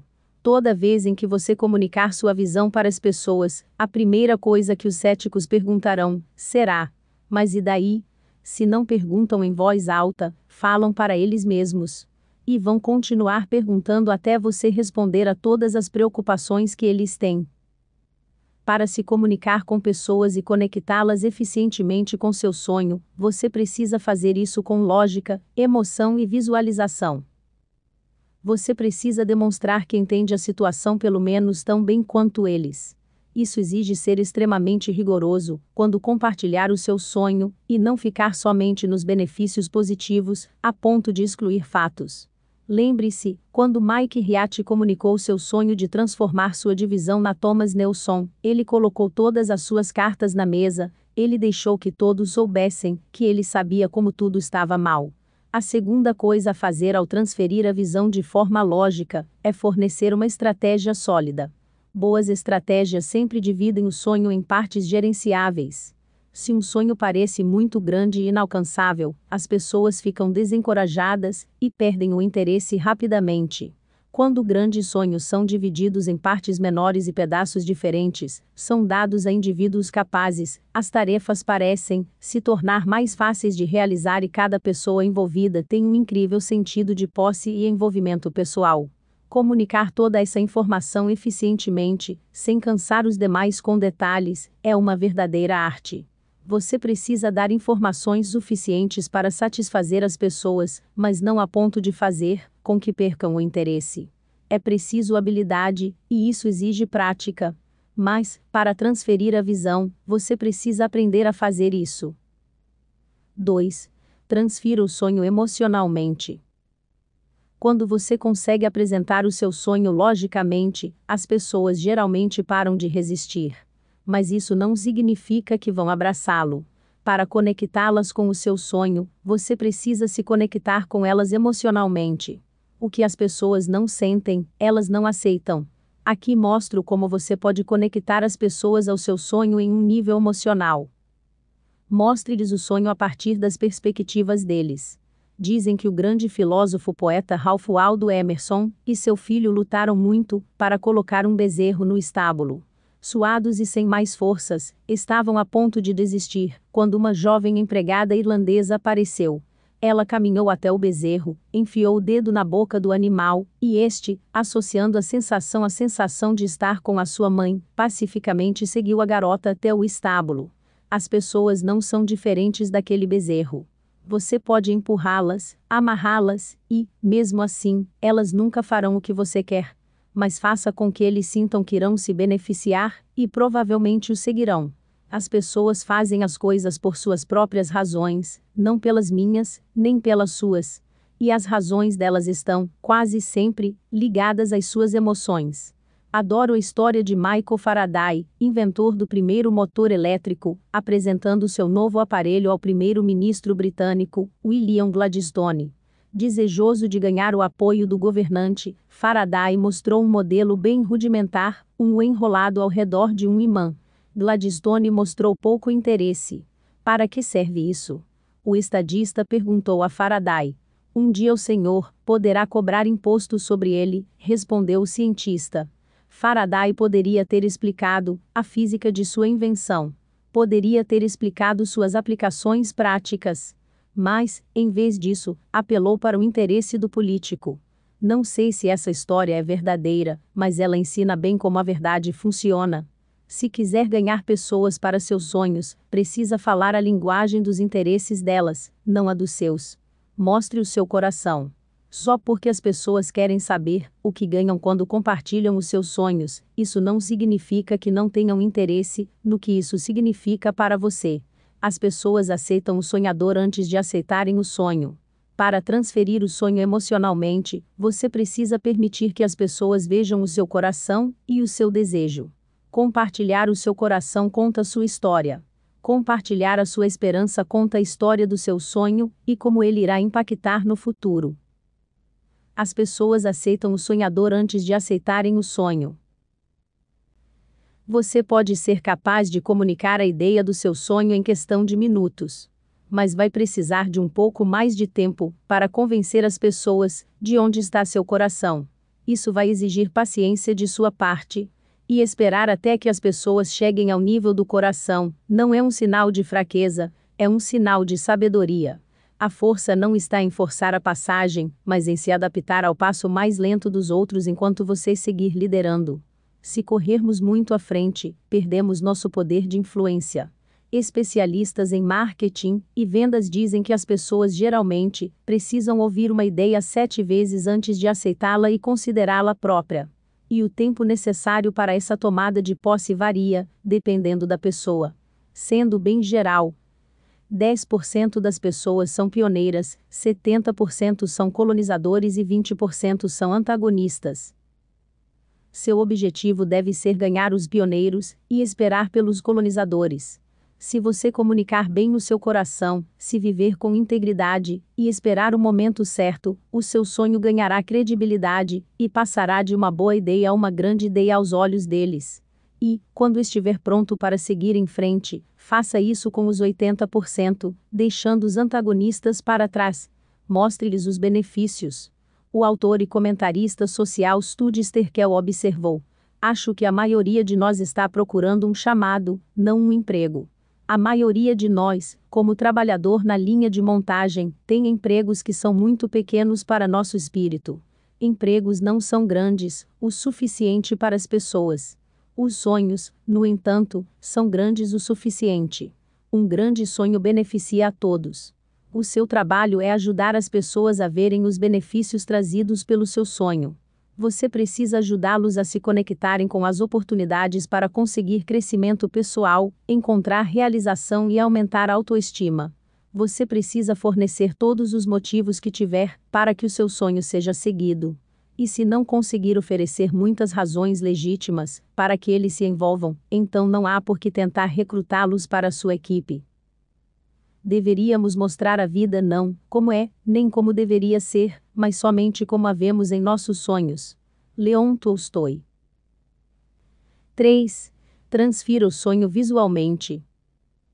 Depois de ajudar as pessoas a entenderem o sonho logicamente e conectá-las emocionalmente, o passo final para transferir o sonho é torná-lo real visualmente. Você realmente precisa dar-lhe vida. Por quê? Porque o que as pessoas não veem, elas não aceitam. O romancista Leon Tolstói afirmou: deveríamos mostrar a vida não como é, nem como deveria ser, mas somente como a vemos em nossos sonhos. Podemos fazer isso pintando imagens verbais. Podemos fazer isso usando fotografias ou filmes. Podemos usar a música. Mas a imagem mais avassaladora é vivermos o que estamos tentando comunicar. Honestamente, as pessoas podem ficar relutantes de abraçar um grande sonho. Mesmo as pessoas que dizem que desejam ter um sonho geralmente não o querem realmente. Elas querem os resultados do sonho. Observe todos os comerciais de dietas e produtos light. As pessoas veem as fotos antes e depois, e querem o depois. Não estão realmente interessadas no processo para chegar até ali. Se estivessem, haveria menos pessoas obesas. No entanto, se vivemos nosso sonho, praticamos a integridade e conseguimos um grau de sucesso, as pessoas veem o que o sonho fez por nós e isso desperta vontade nelas. Se fizer tudo dentro das suas possibilidades, para viver o seu sonho, você se transforma em um anúncio vivo dele. E poucas coisas são mais inspiradoras do que isso. Se você for bem-sucedido em transferir o seu sonho, você verá esse sucesso. As pessoas terão prazer em fazer parte da sua equipe. Elas trabalharão bem entre elas e com você. Acrescentarão valor à equipe contribuindo com criatividade. E assumirão a responsabilidade para fazer as coisas. Se você fizer um bom trabalho para transferir a sua visão, as pessoas terminarão tomando posse do sonho. Mas você precisa soltar o sonho para que isso corra. O que é realmente forte é que a equipe não irá ajudá-lo a conquistar o sonho, os membros da equipe irão acrescentar coisas, tornando maior e melhor. Quando isso acontece, o sonho fica maior do que você ou sua equipe. Fui relembrado do que acontece quando uma equipe adota um sonho através da citação de um dos meus heróis, John Wooden, ex-treinador da equipe de basquete da UCLA. Ele afirma: durante meus anos como treinador, e desde então, eu me recuso a falar do Bruins UCLA como meu time, ou dos indivíduos como meus jogadores.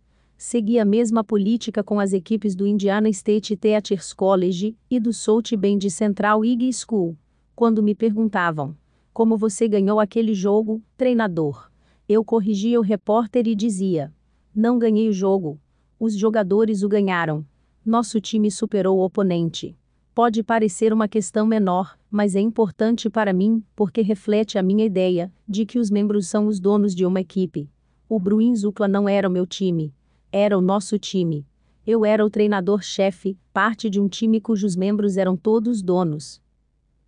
O treinador Wooden transferiu seu sonho de integridade e excelência para todas as pessoas que jogavam basquete para ele. Fez isso ao dar razões lógicas para tudo o que os jogadores faziam, ajudando-os a se conectarem emocionalmente e mostrando visualmente, pois vivia dessa forma, na frente deles, todos os dias. E como ele trouxe a sua visão e os seus sonhos, aqueles jogadores perceberam seus próprios sonhos. Suporte de sonhos. Durante anos, estudei os grandes líderes e comunicadores para aprender como compartilhavam seus sonhos e convidavam as pessoas a aceitá-los. Ninguém foi maior do que Winston Churchill. Um veterano americano, que fez parte da invasão no dia D, descreveu o encontro com Churchill antes do início da sangrenta ofensiva contra os nazistas. Ele afirmou que foi a experiência mais aterrorizante de sua vida. Na verdade, ele contou, acho que alguns de nós não teríamos sido capazes de fazer o que fizemos, se não fosse por aquela visita pouco antes de cruzarmos o canal. Referia-se àquela visita de Churchill, horas antes de se dirigirem às praias da Normandia. Churchill chegou em um jipe, desceu e misturou-se às tropas. Ele apertou mãos, e até abraçou alguns, lembra-se o veterano. Contou sobre a sua experiência na guerra, e se identificou com as nossas emoções. Então, ficou de pé no jipe, e fez um discurso de 5 minutos. O tempo todo tinha lágrimas nos olhos. E o que Churchill falou naquela ocasião, sabendo que muitos jovens estavam indo para a batalha e encarariam a morte? Ele disse: Senhores, sei que estão com medo. Lembro-me de como tinha medo quando era soldado.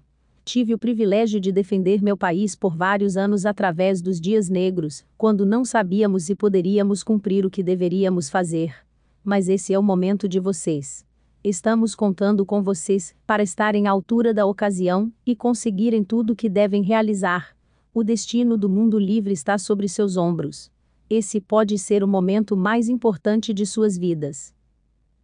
Não é preciso dizer, comentou o veterano, que nosso grupo de soldados amedrontados se tornou um bando de homens prontos para enfrentar qualquer um. Quando falava, Churchill inspirava os ouvintes. Ele falava a verdade com dinamismo, conectando-se com as pessoas de forma lógica e emocional. E com a habilidade de um ferreiro, montava imagens verbais vívidas. Por exemplo, foi ele quem criou a expressão cortina de ferro. Se você conseguir aprender a se comunicar como Churchill, e seguir seu exemplo, as pessoas compreenderão a sua visão, e se conectarão com você. E, se consistentemente viver o que fala, você se aprofundará em seus esforços, para ganhar as pessoas para sua causa, e as incluirá no seu sonho. É preciso uma equipe para conquistar um sonho. Então, como você responde à pergunta das pessoas? Você incluiu as pessoas, de quem precisa para realizar o seu sonho. Não podemos conquistá-lo sozinhos. E devemos agradecer às pessoas que escolheram se juntar a nós. Somos todos dependentes uns dos outros. Como o músico de jazz George Adams afirmou, somos feitos de milhares de outros. Todos os que já fizeram algo por nós, ou falaram uma palavra de encorajamento, entraram no nosso caráter e nos nossos pensamentos, bem como em nosso sucesso. Não sei quais são os seus sonhos. Não sei o que você deseja realizar, ou quem precisará incluir, para ver o seu sonho florescer. Você pode precisar do encorajamento e do cuidado de um outro único ser humano para ajudá-lo a seguir em frente. Ou pode precisar de um exército. Independentemente da sua situação, posso lhe dizer que você precisa de outros.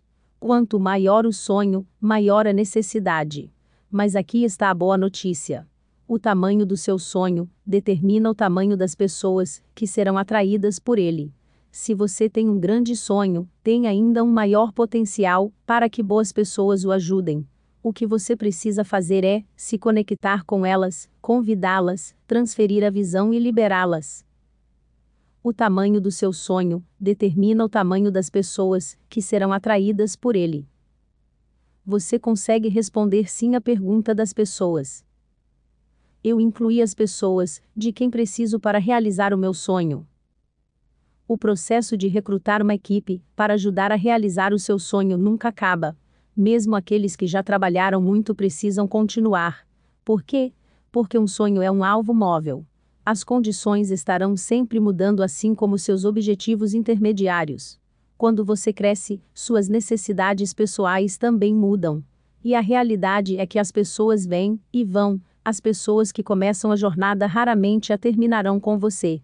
É preciso se perguntar: quem está atualmente no meu time? Faça uma lista e inclua colegas, mentores, membros de seu círculo íntimo, empregados importantes, familiares próximos, amigos e assim por diante. Depois, coloque-os nas 3 categorias que eu mencionei neste capítulo, juntamente com uma 4ª categoria. Pessoas que me inspiram, pessoas que me dizem a verdade, pessoas cujas habilidades complementam as minhas, pessoas que não se encaixam nas outras categorias. Agora, meça a contribuição delas. Que impacto elas causam em você? Primeiro de tudo, esse impacto é positivo ou negativo? Coloque um sinal de mais ou de menos no nome de cada pessoa. Depois, dê uma nota, de 10 a mais 10. Aqui explico o que significa essa nota. Mais 6 a mais 10, alguém que irá ajudá-lo a realizar o seu sonho, mantenha essa pessoa na sua equipe dos sonhos. 0 a mais 5, alguém que provavelmente não contribuirá para a realização do seu sonho. 10 a 1, alguém que irá na verdade dificultar o seu progresso, remova essas pessoas do seu time. Ao rever a sua lista, você provavelmente verá que há poucas pessoas na primeira categoria. Está bem. Agora é hora de mudar isso. Comece a recrutar pessoas para se tornarem parte da sua equipe dos sonhos. Capítulo 7. A pergunta do custo. Estou disposto a pagar o preço do meu sonho? Lembre-se sempre de que a luta precede o sucesso, mesmo no dicionário. Sarah Bambre-Atinat. Sonhos são pessoais. Isso também ocorre com os sacrifícios que devem ser feitos para conquistá-los. A maioria das pessoas não está disposta a fazer a pergunta do custo. Estou disposto a pagar o preço do meu sonho? Elas evitam a pergunta, evitam o custo e inadvertidamente evitam o sonho. Não existe uma única pessoa no mundo que tenha conquistado um sonho sem pagar o preço dele. Alguns pagam com suas vidas ou com sua liberdade. Outros o pagam ao abrirem mão das opções, ou das finanças, ou de relacionamentos. Tenho um amigo que aprendeu a contar o custo, incluindo, entre outras coisas, uma motocicleta. O preço de um sonho. Seu nome é Kevin Mears, e é o pastor principal da Igreja dos Stone em Lawrenceville, Geórgia. Kevin desde jovem quis ser pastor, desde quando tinha apenas 16 anos. Desde que era criança, também era louco por motocicletas. Comprou a primeira, uma usada, quando era adolescente.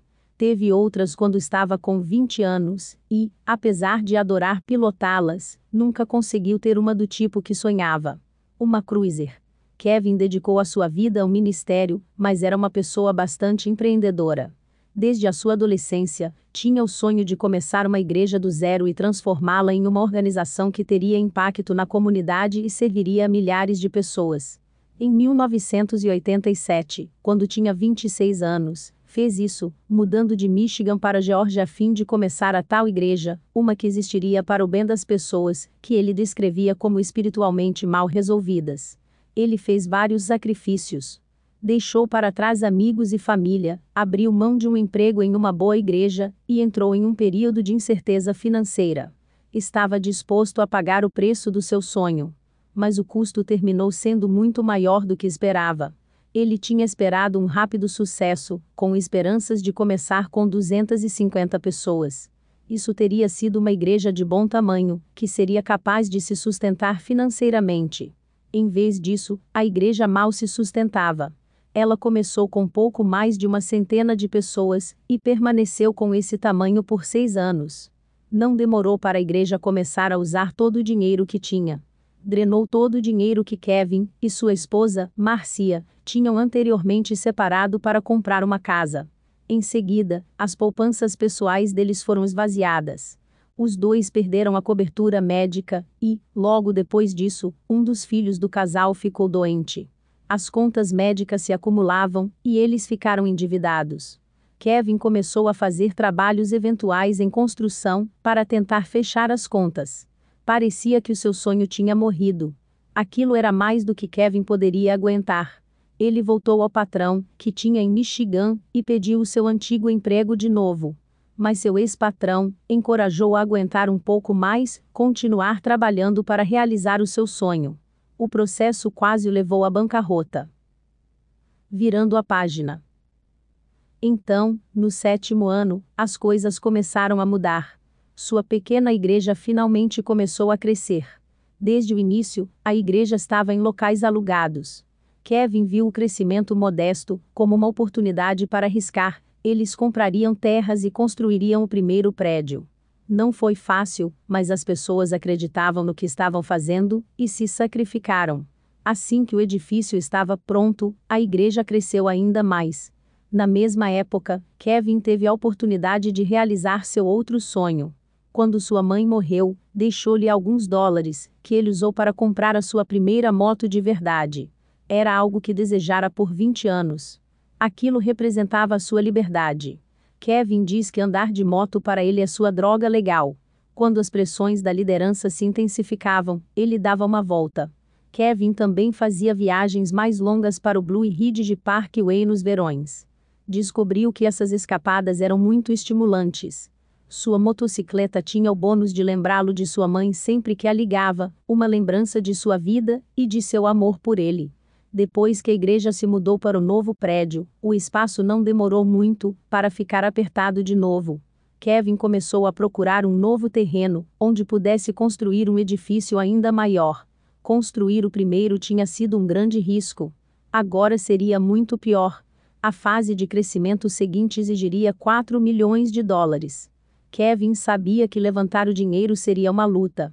Também sabia que haveria um custo pessoal. Ele conta. Em um momento de reflexão honesta, eu sabia que não conseguiria realizar meu sonho sem mais sacrifícios. Durante 3 meses, lutei contra esse custo pessoal. Tinha poucos recursos materiais para usar a fim de realizar essa visão. Tudo o que tinha era a motocicleta. Para a maioria das pessoas isso não parecia ser muito, mas, para mim, ela tinha um significado que chegava ao nível da alma. A decisão foi estressante e gerou um tumulto interno. Durante anos, eu havia adiado muitos desejos e esperanças para minha família. E agora, o nível seguinte do meu sonho estava exigindo mais de mim. Lembro-me de quando decidi sacrificar o sonho da minha motocicleta pelo bem de um sonho maior. Vívido foi o sentimento de perda pessoal. Mas eu me lembro de como isso foi definitivo em minha alma. Estava agora mais comprometido com o meu sonho do que nunca. Foi uma busca épica de um sonho, e só poderia avançar às custas dos desejos pessoais. Foi um grande aprendizado sobre liderança para mim. Kevin não compartilhou com os outros o tumulto interior que sentiu no momento, mas tornou público o fato de que estava doando a sua motocicleta. Quando fez isso, as pessoas pareciam ter entendido, de repente, que o sonho sempre tem um custo. A igreja, por fim, conseguiu levantar o dinheiro e construir o prédio. Assim, com a congregação crescendo, eles tiveram de continuar se expandindo. O crescimento continuou, e logo foi preciso planejar a próxima fase do sonho, os próximos sacrifícios que seriam necessários. Continue sonhando, continue se sacrificando. Em janeiro de 2008, a igreja de Kevin inaugurou um novo prédio de mais de 33 mil metros quadrados em um terreno de 69 acres com um auditório de 2.600 cadeiras. Atualmente, a participação a cada fim de semana é de 6.000 pessoas. E a igreja tem um efeito não só sobre a comunidade, mas também ajuda pessoas em outras partes do mundo. Kevin e os membros de sua congregação pagaram o preço desse sonho. Sempre que chegam a um nível mais alto, pagam mais. E a lição da motocicleta sempre ficará com ele. Kevin observa.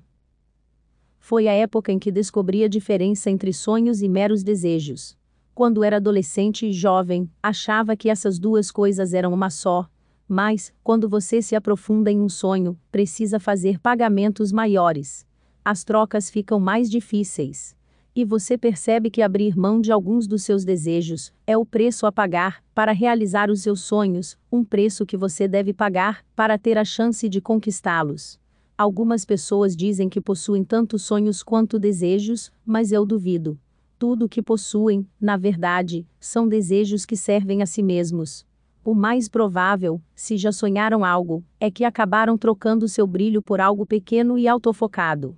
Acredito que uma pessoa precisa estar disposta a sacrificar desejos em nome de um sonho. Pergunto-me se isso é verdade em todos os sonhos reais.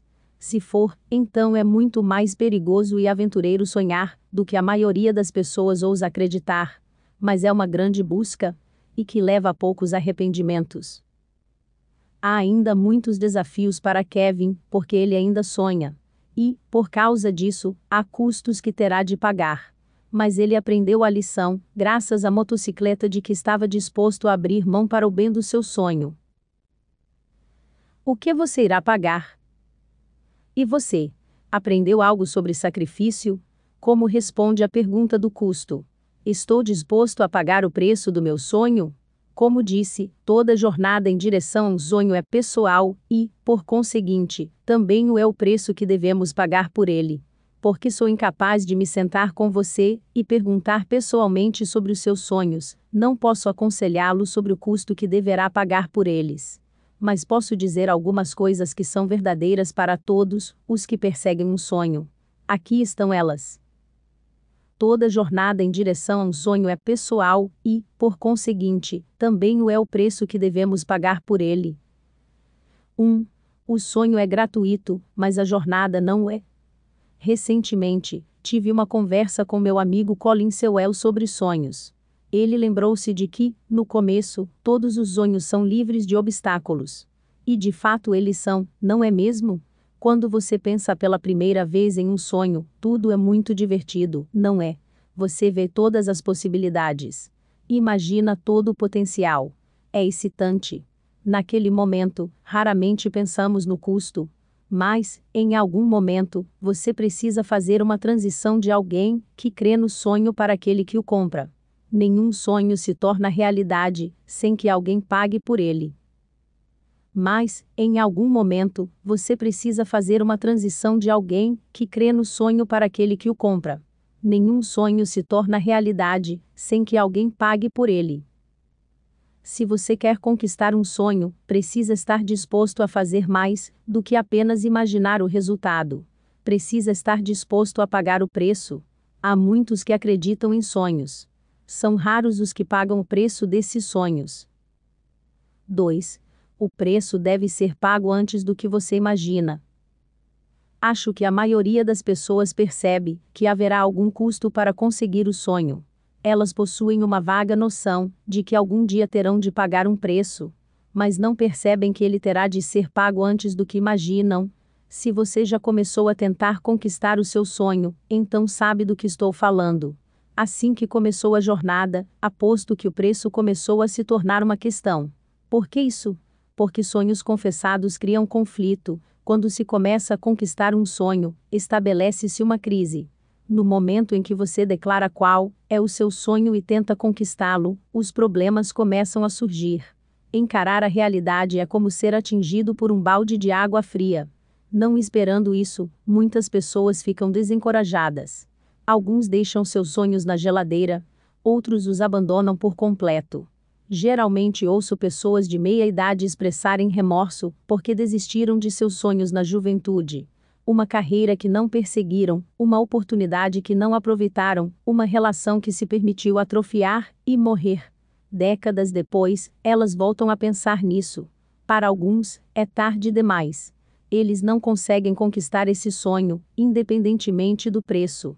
Para outros, o sonho é possível, mas o preço é muito mais alto. Sonhos são como dinheiro. Quanto mais cedo o investimento, maiores as recompensas com o tempo. Por exemplo, no campo financeiro, digamos que você investisse $1.000 a cada ano durante uma década, começando aos 25 anos de idade, $10.000 seria o total investido. Aos 65, você teria $112.537.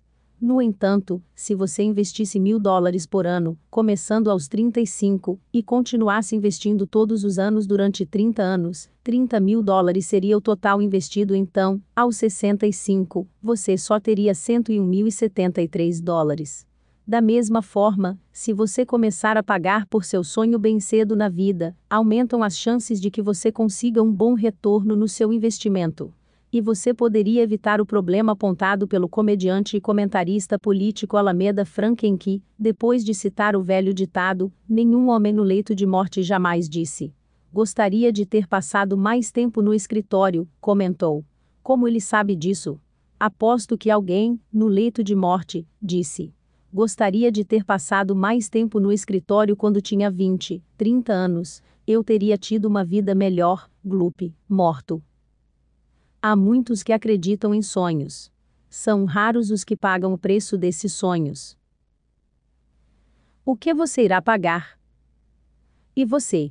Aprendeu algo sobre sacrifício? Como responde à pergunta do custo? Estou disposto a pagar o preço do meu sonho? Como disse, toda jornada em direção a um sonho é pessoal e, por conseguinte, também o é o preço que devemos pagar por ele.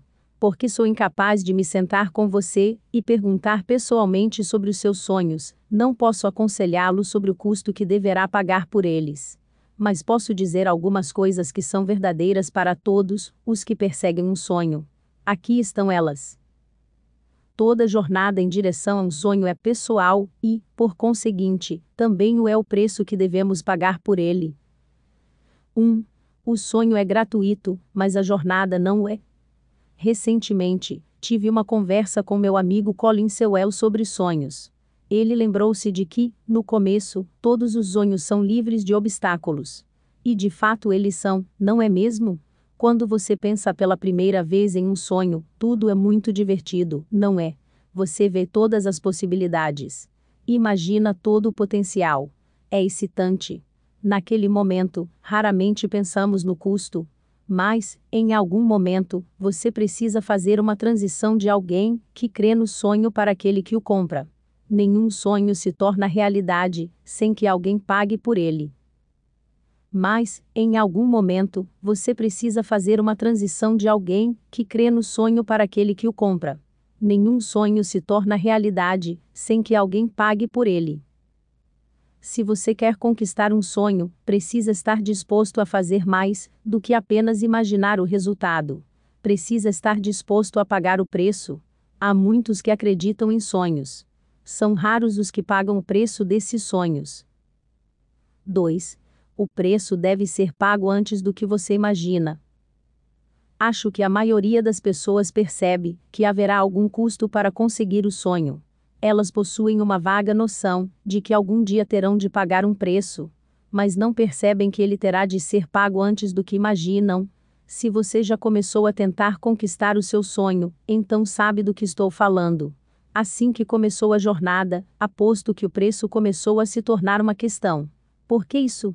Porque sonhos confessados criam conflito. Quando se começa a conquistar um sonho, estabelece-se uma crise. No momento em que você declara qual é o seu sonho e tenta conquistá-lo, os problemas começam a surgir. Encarar a realidade é como ser atingido por um balde de água fria. Não esperando isso, muitas pessoas ficam desencorajadas. Alguns deixam seus sonhos na geladeira, outros os abandonam por completo. Geralmente ouço pessoas de meia idade expressarem remorso porque desistiram de seus sonhos na juventude. Uma carreira que não perseguiram, uma oportunidade que não aproveitaram, uma relação que se permitiu atrofiar e morrer. Décadas depois, elas voltam a pensar nisso. Para alguns, é tarde demais. Eles não conseguem conquistar esse sonho, independentemente do preço. Para outros, o sonho é possível, mas o preço é muito mais alto. Sonhos são como dinheiro. Quanto mais cedo o investimento, maiores as recompensas com o tempo. Por exemplo, no campo financeiro, digamos que você investisse $1.000 a cada ano durante uma década, começando aos 25 anos de idade, $10.000 seria o total investido. Aos 65, você teria $112.537. No entanto, se você investisse $1.000 por ano, começando aos 35, e continuasse investindo todos os anos durante 30 anos, $30.000 seria o total investido. Então, aos 65, você só teria $101.073. Da mesma forma, se você começar a pagar por seu sonho bem cedo na vida, aumentam as chances de que você consiga um bom retorno no seu investimento. E você poderia evitar o problema apontado pelo comediante e comentarista político Alameda Franken que, depois de citar o velho ditado, nenhum homem no leito de morte jamais disse: "Gostaria de ter passado mais tempo no escritório", comentou. Como ele sabe disso? Aposto que alguém, no leito de morte, disse: "Gostaria de ter passado mais tempo no escritório quando tinha 20, 30 anos, eu teria tido uma vida melhor", Gloop, morto. Há muitos que acreditam em sonhos. São raros os que pagam o preço desses sonhos. 5. É possível pagar muito pelo seu sonho. Apesar de reconhecer que todo sonho tem um preço, não acredito que você deveria estar disposto a pagar qualquer preço para conquistar seu sonho. Alguns custos são simplesmente elevados demais. Por exemplo, já vi pessoas comprometendo seus valores, sacrificando suas famílias e arruinando sua saúde na luta por realizar um sonho. Esses são preços que não estou disposto a pagar. Se você arruína sua saúde ou sacrifica sua família, você conquistará o seu sonho, mas não será capaz de aproveitá-lo. E se você compromete os seus valores, ataca a sua alma. Você não pode permitir que o seu sonho dite os seus valores. Em vez disso, os seus valores deveriam governar os seus sonhos. Sempre que essas duas coisas saem do controle, e os sonhos começam a controlar os seus valores, o custo fica alto demais. Que preço é alto demais para pagar pelo seu sonho? Eu o encorajo a fazer uma lista de coisas que você deveria proteger a qualquer custo. Recomendo que seja curta. Ter uma lista longa provavelmente tornará impossível a realização do seu sonho. Concentre-se somente no essencial, depois que pronto e disposto a abrir mão de todo o resto. Você terá de pagar por isso. Mencionei que todo sonho é pessoal e, por conseguinte, os custos também o são. Apesar de isso ser verdadeiro, também descobri que uns poucos custos são comuns a todas as pessoas que tentam realizar os seus sonhos. Acredito que todos devem pagar pelo menos esses 3 preços para conseguir o sucesso. 1. O preço de lidar com críticas de pessoas que são importantes. O filósofo-poeta Ralph Waldo Emerson falou sobre o que é necessário para continuar no caminho. Independentemente do caminho que você escolher, alguém sempre dirá que você está errado. Há sempre dificuldades que o tentarão a pensar que os seus críticos estão certos. Mapear um curso de ação e segui-lo até o fim exige muita coragem. Todos os que perseguem um sonho são criticados. Se você tem a pele calejada, a maior parte das críticas não o incomodarão. É preciso aprender a ignorá-las, assim como fazem os atletas profissionais. Eles lidam com isso o tempo todo. Por exemplo, dizem que todo time de beisebol poderia usar alguém que sabe como jogar em todas as posições, alguém que nunca erre e sempre saiba qual a melhor jogada a realizar. O único problema é que é difícil fazer com que ele largue o cachorro quente e desça até o campo. Independentemente do caminho que você escolher, alguém sempre dirá que você está errado. Há sempre dificuldades que o tentarão a pensar que os seus críticos estão certos. Mapear um curso de ação e segui-lo até o fim exige muita coragem. Ralph Waldo Emerson. Acho que a crítica é parte da natureza humana. Jonas Salk, que desenvolveu a vacina da polio, afirmou: primeiro as pessoas dirão que você está errado. Depois, dirão que você está certo, mas que o que está fazendo não tem importância. Finalmente, elas admitirão que você está certo, e o que faz é importante, mas que, é claro, elas sabiam disso o tempo todo. O que realmente machuca são as críticas de pessoas que são importantes para você. É duro ter o seu sonho criticado por pessoas que você admira, ama e respeita. Mas, se quiser realizar o seu sonho, terá de aprender a pagar esse preço também.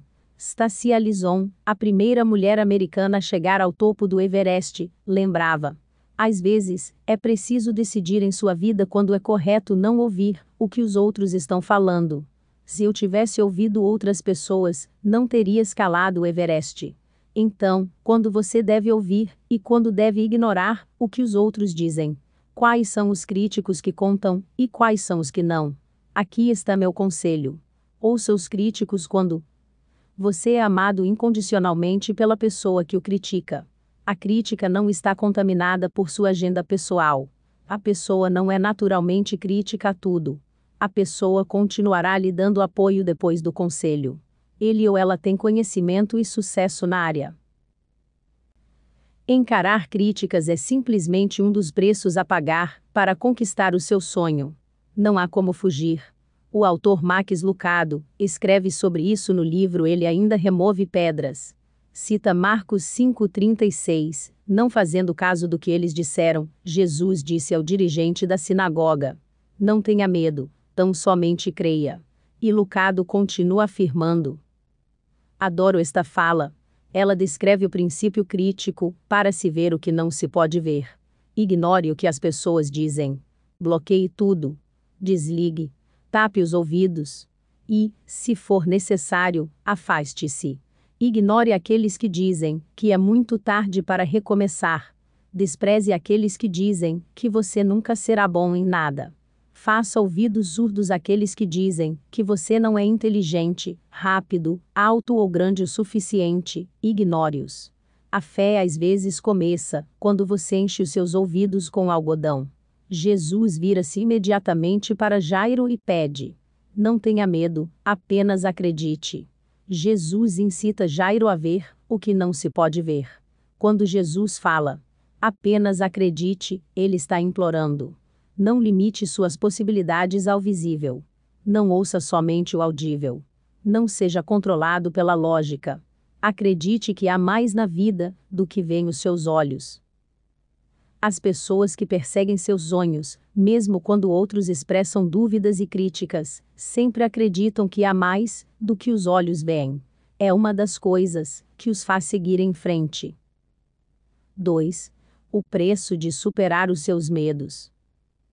Você já se perguntou como um treinador de animais consegue controlar um elefante de 5 toneladas e evitar que ele fuja? Fazem isso controlando o pensamento do animal. Quando um elefante bebê está sendo treinado, uma corda é colocada em sua perna e amarrada a um poste de madeira preso no chão. O elefante, que ainda não é muito forte, puxa a corda, mas não consegue quebrá-la, nem arrancar o poste. No final, acaba desistindo. Desse ponto em diante, enquanto a perna do elefante estiver presa, ele acreditará que não consegue escapar, apesar de já ser capaz de fugir há um bom tempo. Ele se lembra da luta. Essa é uma das razões pelas quais dizemos: os elefantes nunca esquecem. As pessoas são assim. O pensamento as limita, assim como a um elefante. Normalmente isso se deve ao medo. A verdade é que o medo pode roubar os seus sonhos. Você pode ter medo do fracasso. Você pode temer a rejeição. Você pode não querer passar por tonto. Você pode ter medo de tentar, porque acredita que não terá sucesso. Se você ceder a esses pensamentos e acreditar que não conseguirá realizar o seu sonho, então estará certo e, portanto, será incapaz de conquistá-lo. Mas aqui tem uma boa notícia. O medo é comum a todos nós e pode ser superado. É claro, nem todo medo é ruim. O medo pode nos avisar do perigo. E os medos que estão conectados à realidade podem nos ajudar. Mas, quando o medo é irracional ou desproporcional à ameaça, isso nos faz mal. Ele impede que façamos o que podemos e nos transformemos no que devemos para realizar nossos sonhos. O ex-cirurgião geral Everett Koop afirmou: as pessoas têm um sentido inapropriado do que é perigoso. O que elas temem geralmente não tem nenhuma conexão com a realidade. Por exemplo, as pessoas têm medo de voar, mas há mais chances de morrerem engasgadas com comida do que viajando em um voo comercial. Elas temem serem esfaqueadas por um estranho, mas é 2 vezes mais provável que morram praticando um esporte. Temem morrer de um ataque de tubarão, mas porcos em um curral matam mais do que tubarões. As pessoas temem morrer durante uma cirurgia médica, mas há 16 vezes mais chances de morrerem em um acidente de carro do que de complicações médicas. Todos os sonhos estão fora da nossa zona de conforto. Abandonar essa zona é um preço que devemos pagar para consegui-los. Todos os sonhos estão fora da nossa zona de conforto. Abandonar essa zona é um preço que devemos pagar para conquistá-los. Em seu livro, Os Princípios do Sucesso, Jack Canfield escreve: pense na sua zona de conforto, como uma prisão na qual está vivendo, uma enorme prisão autocriada. Ela consiste em uma coleção de não posso, não devo e outras crenças infundadas formadas por todos os pensamentos negativos e decisões que você acumulou e reforçou durante sua vida. Todo medo é como uma barra daquela cela. Mas a boa notícia é a de que, como os medos são sentimentos, os defeituosos podem ser removidos, e podemos nos livrar deles. Mas custa bastante removê-los. É claro, alguns medos estão baseados na realidade. Ainda precisamos lidar com eles. O dramaturgo David Mamet escreveu: em 5 de junho de 1944, milhares de tropas americanas pularam de paraquedas sobre a Normandia. 4 homens se recusaram a pular. Você consegue imaginar, alguém consegue imaginar o resto da vida desses homens? Quantas desculpas, raciocínios ou repressões eles tiveram de empregar? Suas vidas, na verdade, terminaram no momento em que se recusaram a deixar o avião. Como a dos judeus, se tivessem se recusado a entrar no mar. Como a sua e a minha, se recusássemos a oportunidade de mudar, estagnaríamos e realizaríamos prodígios ainda maiores de repressão e hipocrisia, para nos explicar por que não nos aprofundamos nos mistérios da vida. Todos morremos no final, mas não há razão para morrer no meio. Você não quer morrer no meio da sua vida. Ninguém quer. A verdade é que todos precisam pagar de uma forma ou de outra. Você pode ouvir os seus medos e pagar com a sua vida. Ou pode pagar o preço de superá-los e viver. Depende de você. É meu desejo que você experimente o sabor doce dos seus sonhos, que você saiba o que Kevin Mears quis dizer quando falou: é muito mais perigoso e aventureiro sonhar do que a maioria das pessoas ousa acreditar, mas é uma grande busca. Para fazer isso, você precisa desenvolver coragem para encarar o perigo. Deve aprender a viver sem medo para o bem do seu sonho. Não é uma tarefa fácil. O escritor e historiador Michael Ignatieff comenta: pense na sua zona de conforto, como uma prisão na qual está vivendo, uma enorme prisão autocriada. Ela consiste em uma coleção de não posso, não devo e outras crenças infundadas formadas por todos os pensamentos negativos e decisões que você acumulou e reforçou durante sua vida. Jack Canfield. Viver sem medo não é igual a nunca ter medo. É bom ter medo de vez em quando. O medo é um grande professor. O que não é bom é viver com medo, permitir que ele dite as suas escolhas, permitir que o medo na quem você é viver sem medo significa enfrentá-lo, tomar medidas, recusar-se a deixar que ele molde na sua vida. Viver sem medo significa assumir riscos, fazer apostas, não jogar somente na segurança. Significa se recusar a receber um não como resposta, quando se está seguro de que a resposta deveria ser um sim. Significa se recusar a aceitar menos do que o que lhe é devido, aquilo que é seu por direito, o que é seu pelo suor do seu trabalho e do seu esforço. Viver sem medo é uma questão de escolha. É a escolha que geralmente separa aqueles que pagam o preço para sonhar e conquistar um sonho, daqueles que se recusam a pagar e fracassam. Por quê? Porque você precisa de coragem para responder à pergunta do custo. Precisa ser destemido para pagar o preço pelo seu sonho. 3. O preço do trabalho pesado. Recentemente, depois de ter conversado com os empregados de uma empresa em Denver, um atendente chamado Rick Melman se aproximou e me entregou esta citação: é difícil ser 100% melhor do que a concorrência, mas você pode ser 1% melhor de 100 diferentes formas. Esse é o tipo de atitude forte necessária para conquistar o seu sonho. Vamos encarar. Os sonhos não funcionam a menos que você faça algo. Quando falamos em sucesso, não há escadas rolantes. Você precisa escalar, e isso significa trabalho pesado. o autor e colunista de negócios, Dale Dalton, oferece este conselho bem direto. Se você quer ser criativo na sua empresa, na sua carreira, na sua vida, o necessário é apenas um passo fácil, o extra. Quando encontrar um plano familiar, só precisará fazer uma pergunta: o que mais podemos fazer? É difícil ser 100% melhor do que a concorrência, mas você pode ser 1% melhor de 100 diferentes formas. Rick Milan. Conquistar um sonho exigirá muito trabalho.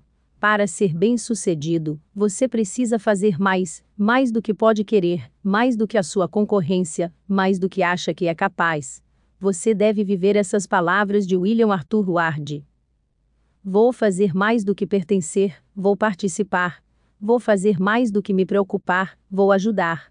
Vou fazer mais do que acreditar, vou praticar. Vou fazer mais do que ser justo, vou ser bom.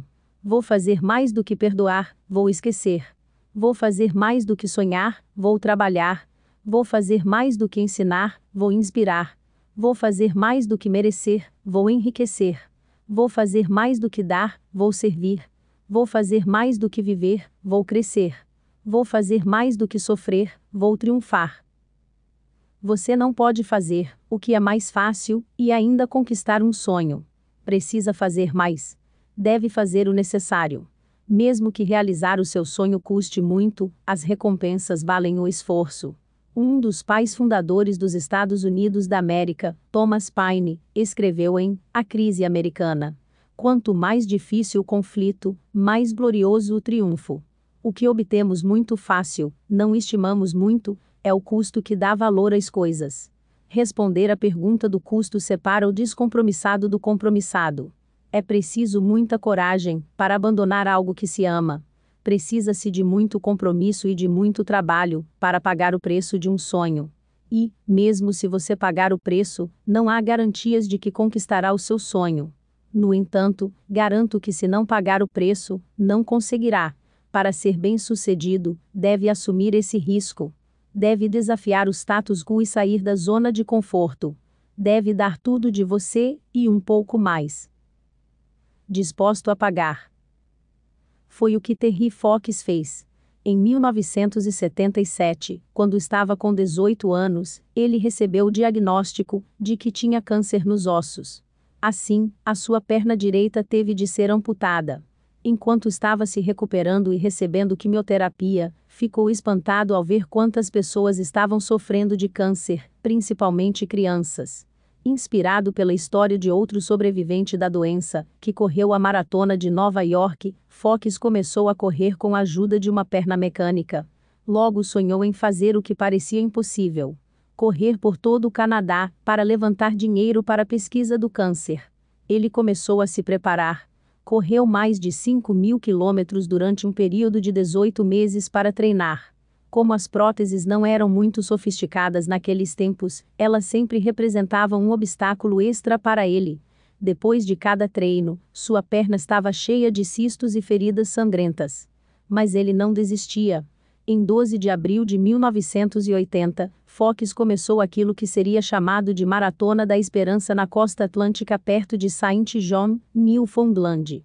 Todos os dias ele corria entre 38 e 48 quilômetros. No começo, seus esforços despertaram pouca atenção.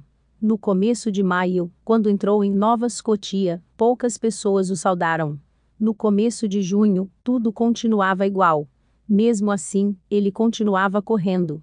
Quando alguém perguntou como ele seguia em frente mesmo faltando tantos milhares de quilômetros, ele respondeu: eu corro até o próximo posto telefônico. Mas, no final de junho, a história começou a se espalhar. As doações começaram a aumentar. Ele se encontrou com o primeiro-ministro Pierre Trudeau. Uma canção foi escrita em homenagem a Fox. Jornais cobriram seu progresso. Fox correu durante 143 dias, e cobriu mais de 5.300 quilômetros. Ele estava disposto a responder sim à pergunta do custo. Estava disposto a pagar o preço do seu sonho. Então, em 1º de setembro de 1980, ele foi forçado a parar em Thunder Bay, Ontário, porque o que achou que fosse um resfriado acabou se transformando em mais um câncer, dessa vez no pulmão. As pessoas achavam que eu estava passando por um inferno, contou Fox. Talvez sim, mas ainda estava fazendo o que queria, e o meu sonho tornava-se realidade. Terry tinha vencido o câncer na primeira vez, e esperava vencê-lo novamente. Durante uma conferência com a imprensa logo depois de ter parado a sua longa corrida, Terry falou: "Quantas pessoas fazem algo em que realmente acreditam? Eu só quero que as pessoas percebam que tudo é possível, se você tentar. Os sonhos são construídos, se as pessoas tentarem." Ele queria conquistar o seu sonho de terminar a Maratona da Esperança. Na verdade, quando os membros do time de Hockey Toronto Maple Leafs se ofereceram para terminar por ele, Terry recusou. Mas ele nunca se recuperou do câncer. Menos de um ano depois, acabou morrendo. No entanto, o espírito indomável de Terry Fox continua vivo. Apesar de não ter conseguido terminar a sua corrida, o seu sonho se realizou sem ele. Mesmo antes da morte de Terry, uma corrida Terry Fox estava sendo planejada para comemorar a sua Maratona da Esperança e levantar dinheiro para a pesquisa contra o câncer. A primeira foi realizada em 1981, atraiu 300 mil participantes no Canadá e levantou 3,5 milhões de dólares. Hoje ela é uma corrida anual, que acontece em vários países. E, até agora, mais de 400 milhões de dólares foram arrecadados para as pesquisas através da corrida Terry Fox. Quanto você está disposto a pagar pelo seu sonho? Você tem coragem de responder a pergunta do custo? Está disposto a viver sem medo, como fez Terry Fox? Está disposto a pagar o preço, mesmo se estiver incerto, de que ele vai ser suficiente para comprar o seu sonho? Espero que a sua resposta seja sim. Você consegue responder sim à pergunta do custo. Estou disposto a pagar o preço do meu sonho? Quanto vale o seu sonho? É isso que você precisa descobrir se estiver incerto a respeito da sua resposta à pergunta do custo. Você precisa levar em conta o custo. Em primeiro lugar, procure alguém com experiência na sua área de interesse. Peça a ele ou ela que lhe dê informações e conselhos sobre o que é necessário para conseguir ter sucesso nesse campo. Em seguida, perca algum tempo pensando nas seguintes questões e escreva suas respostas. Quanto estou disposto a pagar pelo meu sonho? Quando estou disposto a pagar? Com que frequência estou disposto a pagar? Como vou lidar com as críticas que enfrentarei? Como vou superar os meus medos? Estou disposto a trabalhar muito? O que não estou disposto a pagar? Lembre-se, alguns preços são altos demais. Não se esqueça. Quanto maior o sonho, maior o custo. Se não estiver disposto a pagar o custo provável, precisa mudar de sonho ou mudar a sua disposição. Se você gostou, por favor, deixe o seu joinha, se inscreva, compartilhe o vídeo com seus amigos. Até o próximo vídeo.